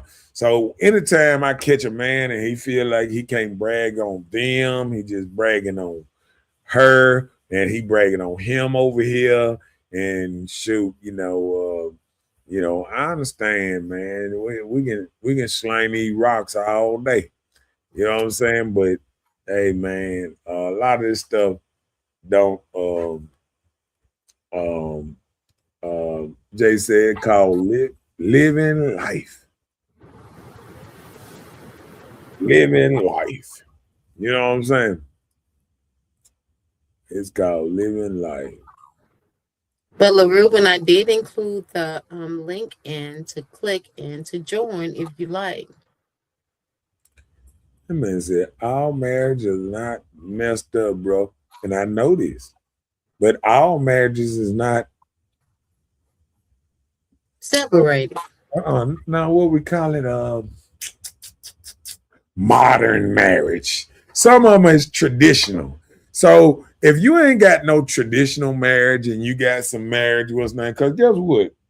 I can write me up some papers and this and that and give it to somebody and throw them, send it out to California or send it across town or send it somewhere and get married to somebody and stay the same way I'm living right now and call it a marriage. And then I can start downing everybody and, oh, yeah, I'm married and I do this and I do that and this and that. But is it really real? Is it really real? You know what I'm saying? And you say, hey, man, well, how would you know? Because I don't know if you married. Oh, my bad. You got a certificate and put it on what's the name. It ain't like I see you go live with your wife or y'all show y'all in the house, whatever. Won't you put her in the background right now? Won't you send a picture or something? Take that selfie or something, throw it up there and this and that. But when you just slang mud and just don't know how to do it, I bet you the reason you probably can't get on live no more is probably since your wife don't stay with you, she probably the one that was helping you get on live at first the months ago, and you don't know how to get on live by yourself.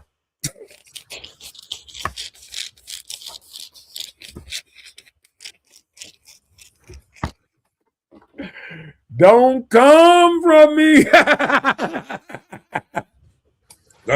I remember back in the day, Ruben used to jump on live like it wasn't nothing, boy. We see Ruben down in the game. Bam, come on up here, Ruben. All the time. But since you ain't said nothing about the wife in the background or this and that, I ain't seen you go live in a long time, man. And that might be just you. And so hey, player, we're gonna keep moving though. Come on with it. So is it fair to date when you're still bleeding? Like responsibility versus loneliness. Healing before inviting someone into your life. When love becomes a bandage instead of a bond, how do you realize where you were? So you still hurting from what you've been through, but you invited somebody else in. But you know what? I've heard a person tell me the best way to get over somebody is to get under somebody. I'm like, really?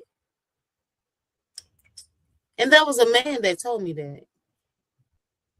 Well, I don't know what he meant by that. I'm like, okay, that's the best way. That's the easy way. I'm gonna tell you this. I think a lot of people got a different ways to get over people. Like you always hear this old saying, you got to close one door to open up another door and all that. But sometimes you can close this door and ain't nobody walking up in this door. It's according on how you carry yourself too. You know what I'm saying? Because that's true. If you the same person and you the one ain't been able to keep nothing held down or this and that, you might be the problem and don't even know it. And sometimes people feel like if I just change a different person, then problem solved. You know what I'm saying? Mm-hmm. When that's not always possible. Some people get married because of insurance purposes. Some people get married for a whole lot of different reasons. You know what I'm saying? Like a lot of people don't get married just because of love. People don't get married and all of a sudden the marriage make them whole. There's still a lot of people that's married with demons that drink every night, that smoke every night, that do all kind of stuff that in the eyes of God wouldn't be right. But then they trying to point fingers at other people and make them less godly and try to hype themselves up to be more godly. Sometimes it's people in marriages are more demonic and more demons than it is people over here that won't put themselves in certain situations. You know what I'm saying? So sometimes people got to realize being married or having somebody or whatever you feel like don't make you a better person than the next person. You know what I'm saying? Sometimes it just make you a different person. And I feel like people sometimes got to look themselves in the eye and really, really wonder, are you a good person? Are you a great person? Do you have anything that you got going on that you feel like is suspect? You know what I'm saying? Read Yeah. that. Read that. Marriage is broken down in two ordeals. One is marriage by the pen. That's the ideal of things basically being perfect, and when it's not. It's over cause it's based on unrealistic hopes. Two is a spiritual based marriage, good or bad, but learning each other till death depart. There you go. And I can feel that because I feel like people can get in marriages and they not really in it. I was talking to my daughter today, and I was telling her about a lot of relationships. Some relationship, you can get in a relationship and you can feel like that person got one foot in the relationship and one foot out the relationship. And soon as something you don't know how good anything is, friendship, relationship, whatever you're going through until bad happens, until hiccups and bad happens to each other. So sometimes when a bad situation comes, that's when you can really realize that this person down with you or they headed out the door. You know what I'm saying? Sometimes that dude that you know, that might have a lot of money or he might just be looking for somebody down with him or this and that till he lose it all or somebody think he lost it all or whatever. One of my brothers, um, I remember him getting divorced. And you know, I remember something happened to my brother a long time ago, which changed how he moved with money and stuff like that. And this might, the normal person, it might make the normal person feel like he broke. But some people don't believe in banks. Some people don't believe in certain systems. You know what I'm saying? So then you get your person that go out here and feel like a person broke because they don't see the money. And they go out here and they try to down a person. They try to move a certain way because this person look like money and this person don't look like money. You know what I'm saying? So sometimes people are looking for a look. And sometimes some of these marriages it's just a look. It's nothing real about it. It's not authentic. It's not like you wake up and y'all battle the world together every day. It's a fake facade. You just putting it on for the show. Anytime you get married and the first thing you do is throw out your marriage certificate for people that you don't even know. And sometimes the people that find out that you married is some of your homeboys online. They let to look at Facebook. If you had to look at Facebook to find out your partner married or whatever, then what? Was anybody that you call your friends was invited to the wedding? Did it when you cut the cake? How many people was in there cutting the cake with you? You know what I'm saying? Like, did you feel like anything was real about this thing? Did you go get married because you know I wanted this look, or I wanted to feel like I'm right in a certain kind of way? Or did you really want to battle the word together? Did y'all really come together and say, you know what, we're going to battle this girl together. We're going to put our forces together and we're going to go at this world and we're going to win. You know what I'm saying? And a lot of people ain't in that mindset that they can trust each other and battle the world together. And sometimes these days, if you ain't got a person that's ready to go to bat for you for real, If they just looking at you to help them pay bills or this and that, that's what you're gonna be. Or they looking at you to help them fix up their house or any old type of thing. You know, that's what you're gonna be. But people need to be useful to each other. That man need to be useful to that woman. That woman need to be useful to that man. And if y'all not useful to each other, what are y'all doing? You know what I'm saying? So we got to look at that part of marriage too, the usefulness, the what makes it come together to bond that makes it right in the eyes of God. The bonding part. Yeah. Okay. Okay. Anything you want to say different on that one, or you? I'm good. I'm good. Come on with it. So, did someone ever suffer because of what someone else did to you? So, have you ever been in a situation where you put someone through because of what you've been through?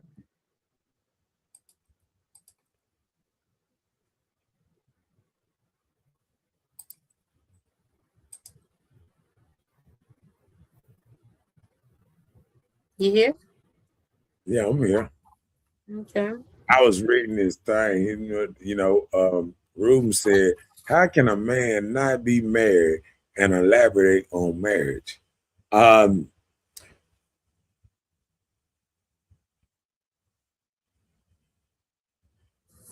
Mhm. my mama and daddy was married. I've been around a lot of married folks. Um,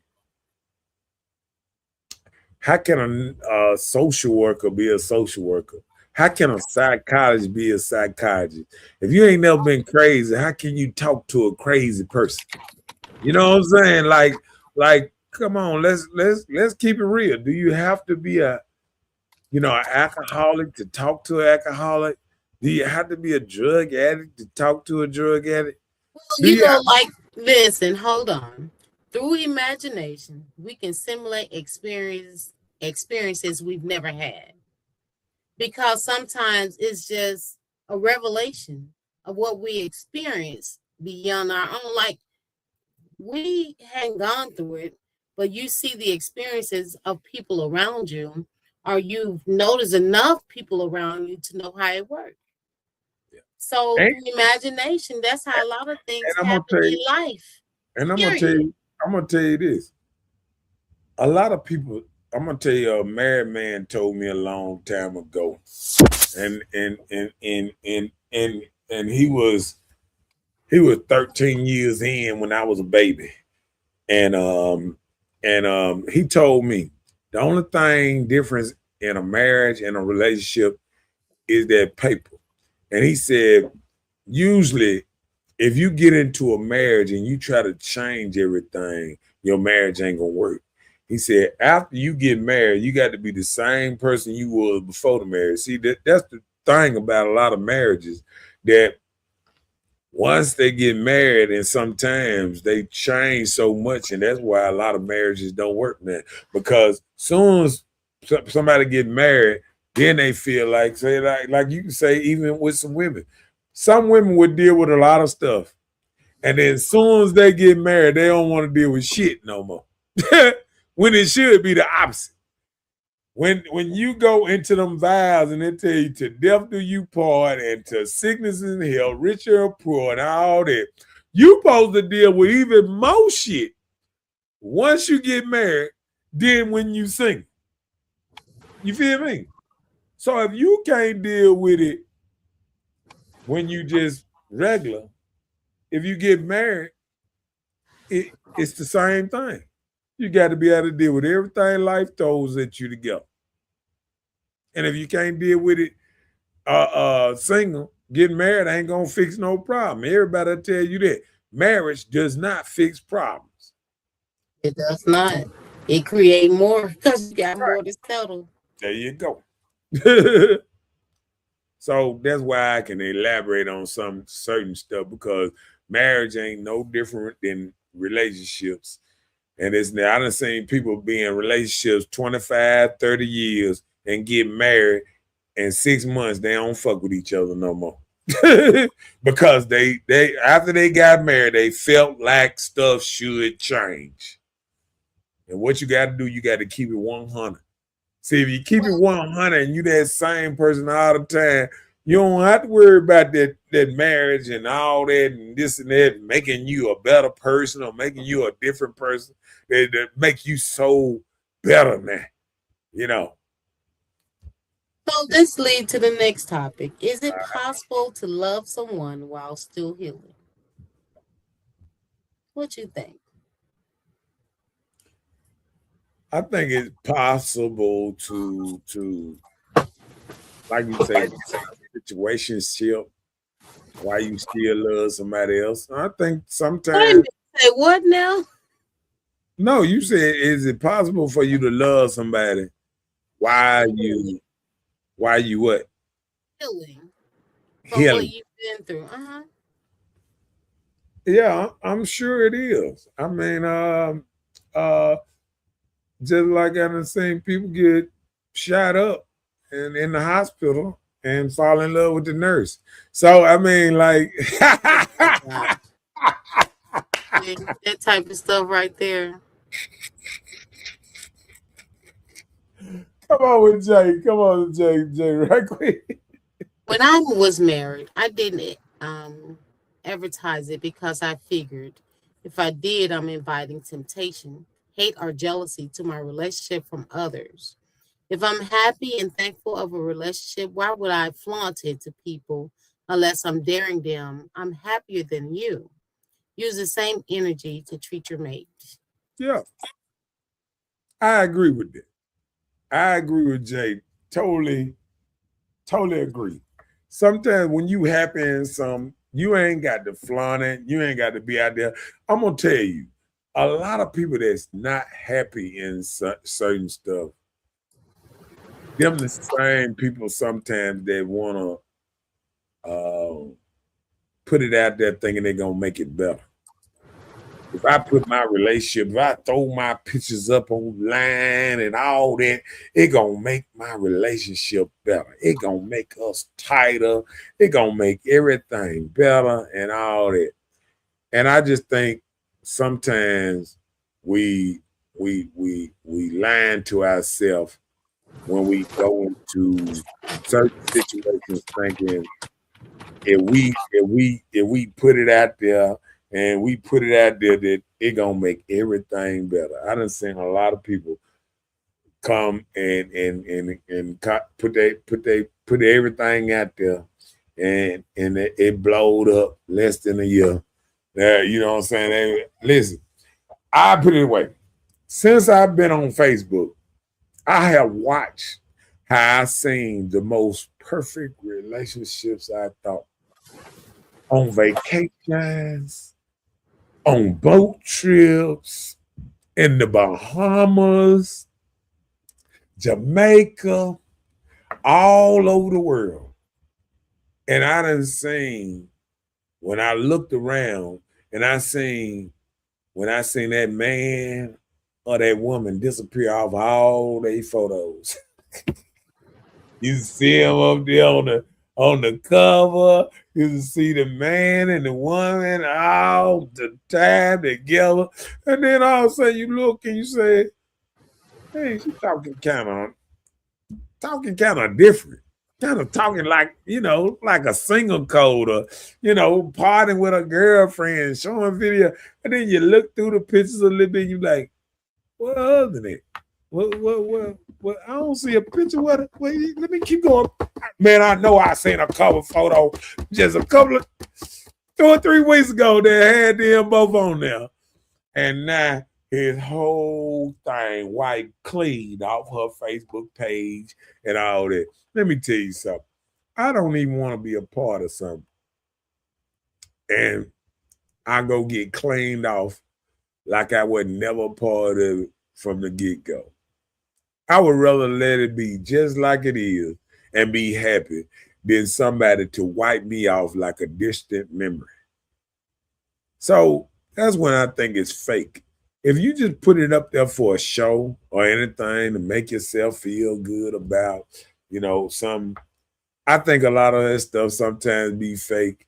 And I'd rather not have the fake stuff than to get wiped out of somebody's life in an instant. You know what I'm saying? What's up, Robert, up in the house up with this thing? What's up, Robert? How you doing?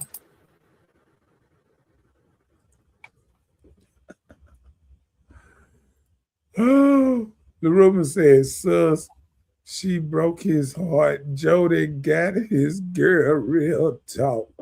See, only way that somebody would even know anything about somebody else's business if they put their business out here. And seeing that I don't put my business out there, you don't know my business, I don't talk to you about my business. Hey, I understand, big dog. Sometimes we can try to, do that little old thing, that little dance like something or something like that. When sometimes people don't know what they think they know. Yep. Robert say he doing good.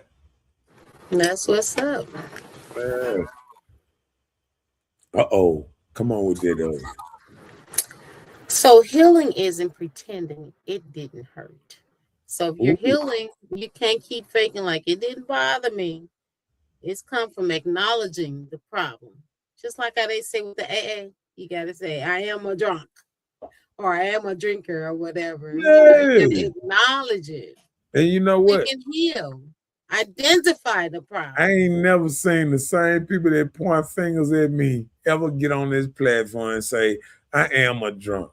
Yes, I do smoke. Yes, I do have problems, and I'm not the perfect person that I perceive myself to be. I'm not this angel that I perceive myself to be.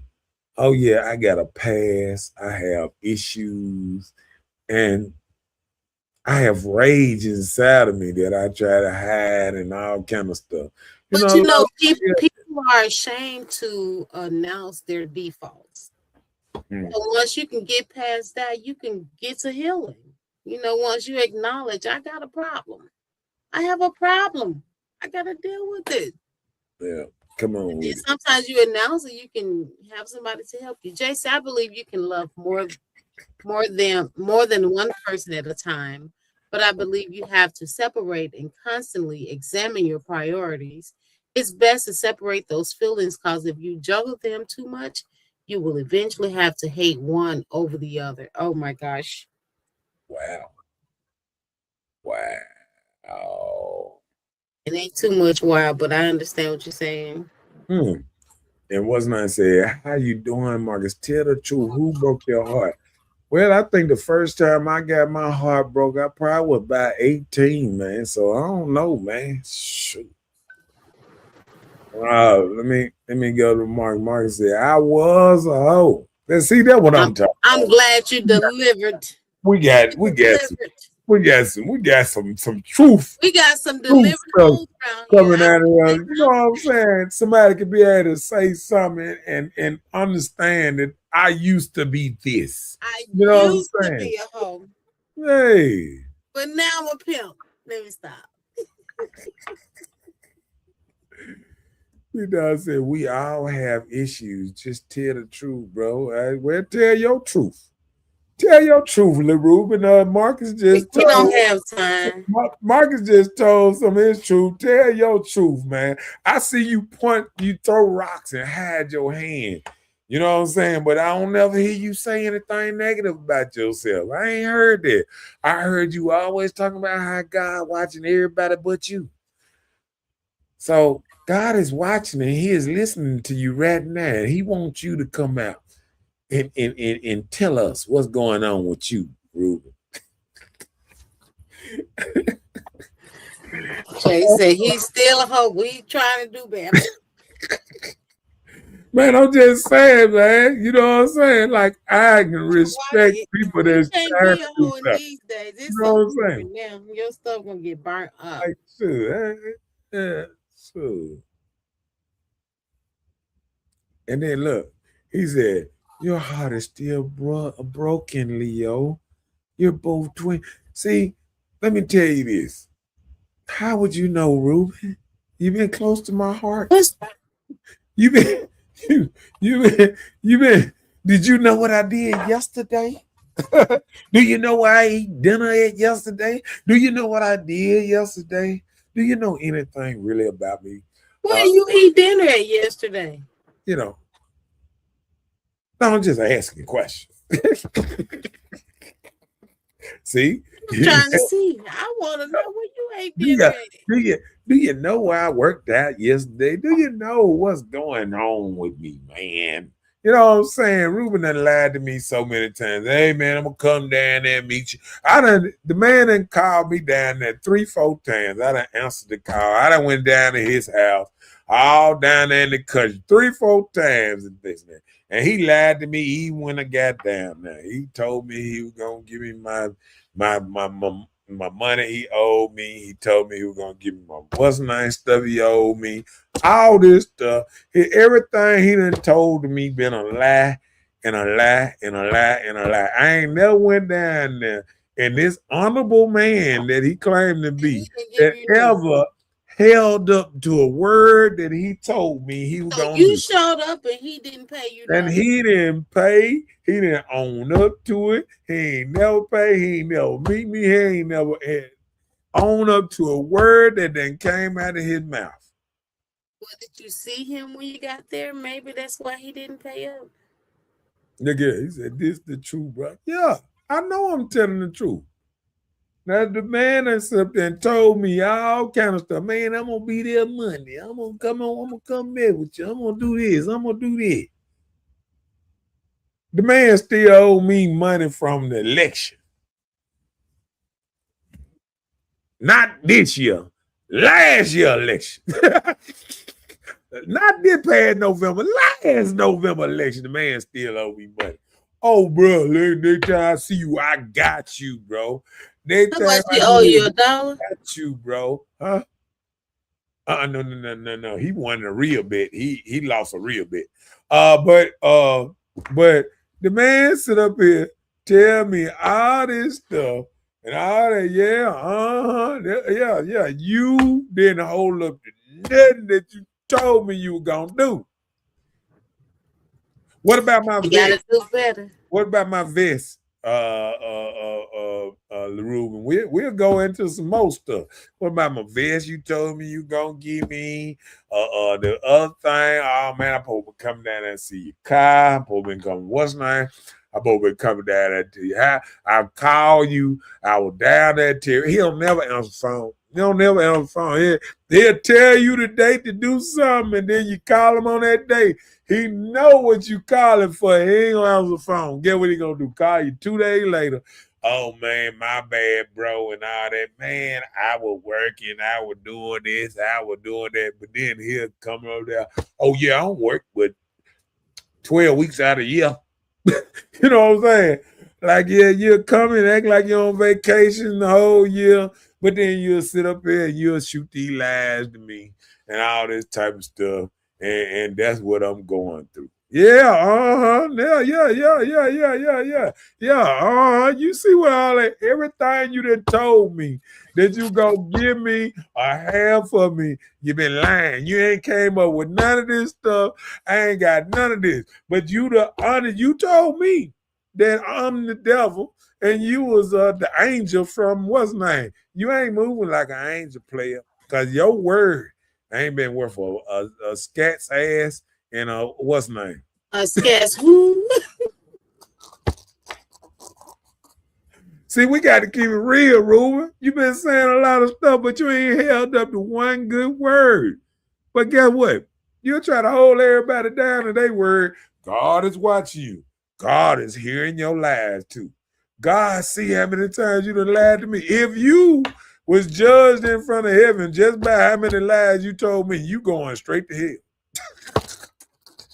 I'm just saying, you ain't never told me one truth. So let's keep it all the way real, my brother. Let's keep it all the way real.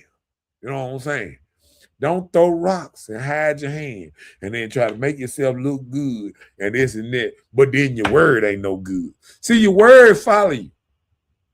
The word you say out your mouth follow you. And when your word ain't no good, that means you might not be no good. So you got to watch what you say and what you trying to hold up for and what you actually do. Because actions speak louder than words, and your actions is not holding up for what you say out your mouth, bro. So when you come for me, come right or don't come at all. Because I listen to what people say and I listen to their actions, not what they just say. You can say anything. You can say you're gonna buy me a jet. But it's gonna be a Jet 2 holiday. Really, you bull up in the jet. Yeah, you might have been talking about a jet magazine, knowing you. A Jet 2 holiday. So, hey, when you want to come for me, man, you got to keep, man, I keep receipts, man. I got receipts, man. That's why when I get on here and I talk this, all you can do is agree with me because I tell you the same thing in your face that I do on this show. I tell you how you done lied and you done told me this and you done told me that and you ain't heard them nothing you said.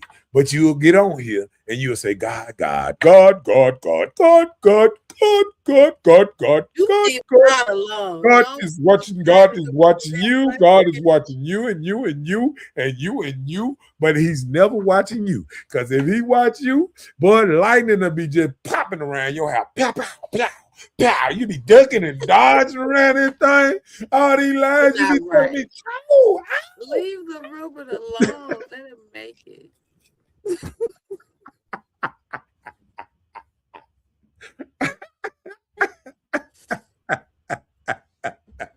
Look at Hood. I lied, bro. Yes, we know this.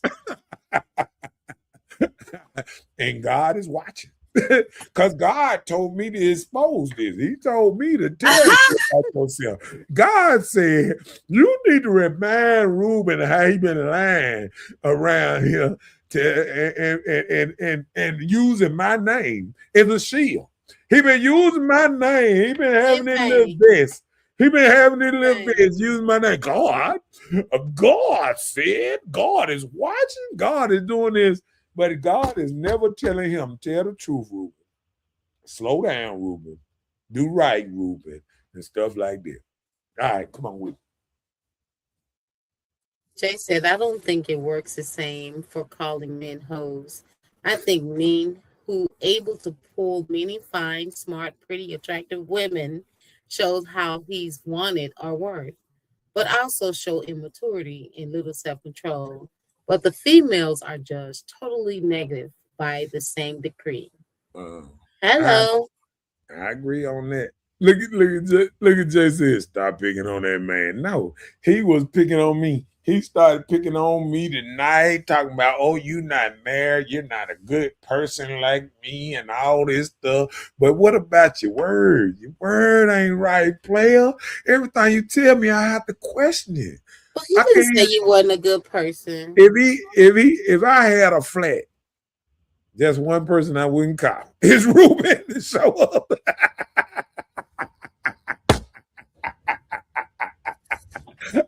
You know who to call. Because he done lied to me so much. I can see me sleeping in the middle of the road 3 days waiting on. I could have built a whole nother car by the time he make it done. I'm just keeping it real.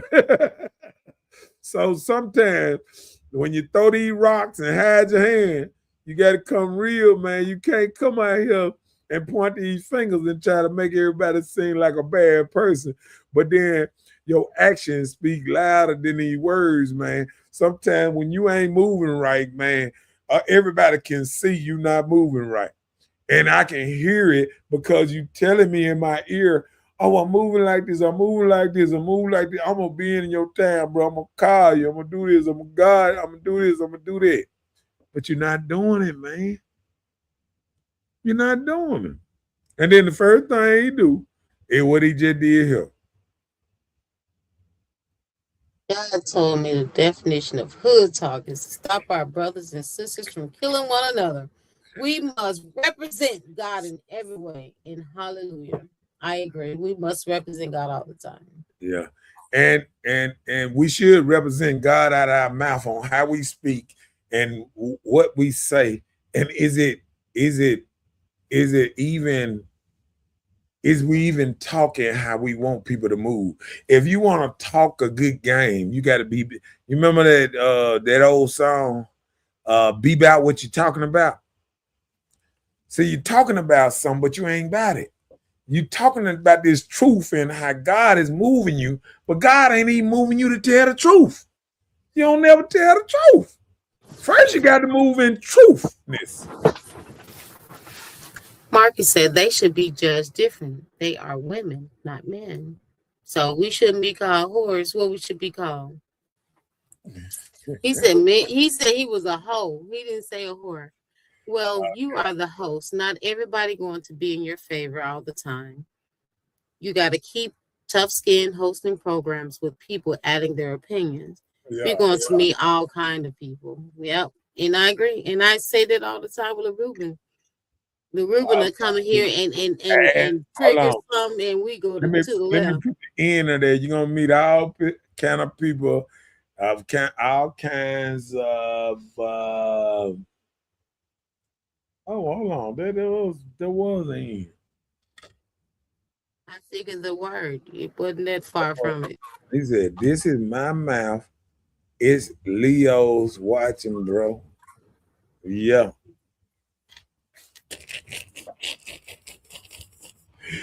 And like you said, hold on, let me put it down here.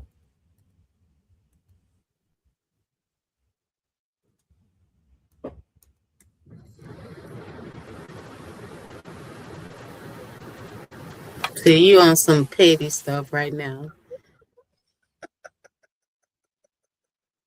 Let me see. Let me do this. Let me see. Hold on, let me see if I can get away with this.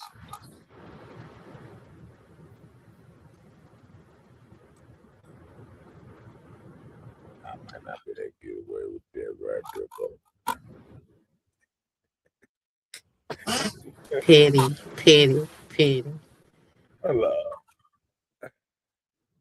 Hey. God is watching you. Hey. Marcus said Leo's in the house. Woo, woo, woo, woo. Meow, meow. Yeah. And that's the worst type of people that watching you, because Leo don't like that dishonesty like that, man. We don't like a person lying to us, man. That lying stuff, it takes every type of way. You must around get pushed out the circle, all that lying, man. I know, right? Tell you now. I'm tired of wasting my gas coming way down there and you lying to me all the time. I'm sick of this stuff. Hey man, I had a good time though. Hey, let me see what I need to do now. What I need to do. Say the benediction. The church is over.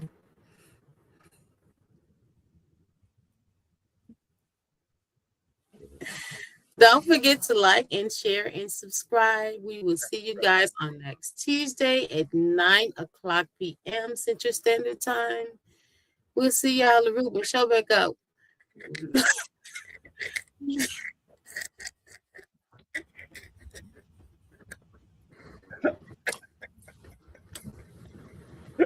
Hey, Ruben, God is watching, so start moving a little better, man. Start moving a little better and start actually using your words for truthfulness. I read that. Oh my goodness. Jay said, I'm trying to defend old boy. He's making it hard. I don't know why you're doing it. I thought you knew already. Hey, the Lord is giving up and throwing himself on the mercy of the Lord. I mind my own business. You should. We talking about LaRuben. LaRuben gonna take everybody down. Like, what I said, and I'm sticking to it.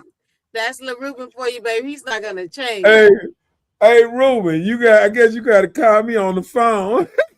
Yeah, y'all talk about it. All praises, Ruben. I'm with you. All Yeah, praises. man. Yeah.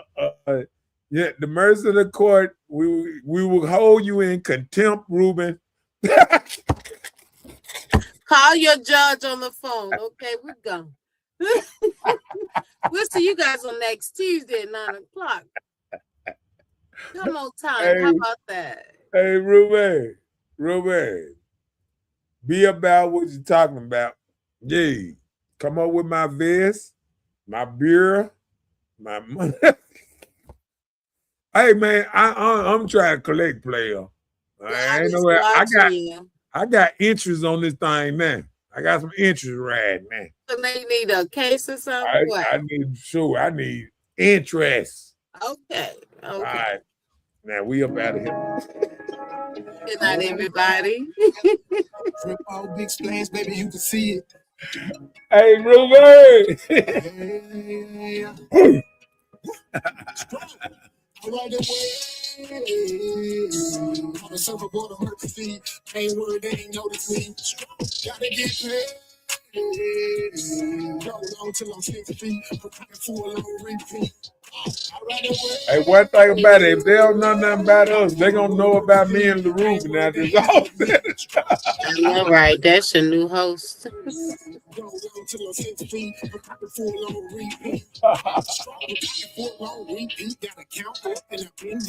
Picture going about 100 miles. That road can't miss now. Spinning tall, ready, always on go. Taking me to pin town. P.O. said slow down, so I come away when I skip town. 16 was on the 8. He hyped you up. He hyped you up. That what you feeling like? Okay. 86 with a shimmy, nigga, that's a don't be worried about the straw, dude. Do you and I'ma do I. 30 boy got a paint job with a clip coat and a fall back. The girlfriend even took a beat out of fresh meat, no big fat. Get me with and Beyonce, put a ring on it in the lunch line. Head coach and I'm on the crew. Referee and I'm shooting through. Put sweating into the green. So my water I can barely breathe. Kelly Slater with the board flip. Push it up when the chords hit. Violins and a bell tee. Open up, let me splash it. We'll see y'all next Tuesday. Be there or be square.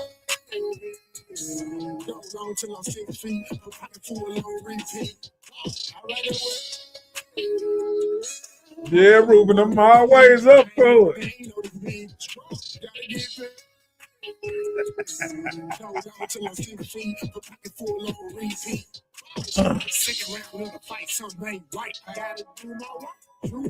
I need to come down there Sunday and get my stuff. Well, put my interest on him. What's a year interest or something? Hey, you know what a year interest look like? Shit, I can just do 2%. I'll be all right around him. But like he say, we up out of this thing, and I'm gone. And we up out of this thing. See ya.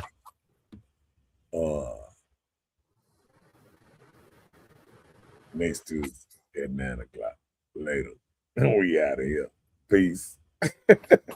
You good? You good? You got anything you want to say? No, sir. Bye, y'all. See you next week. See y'all later. Peace.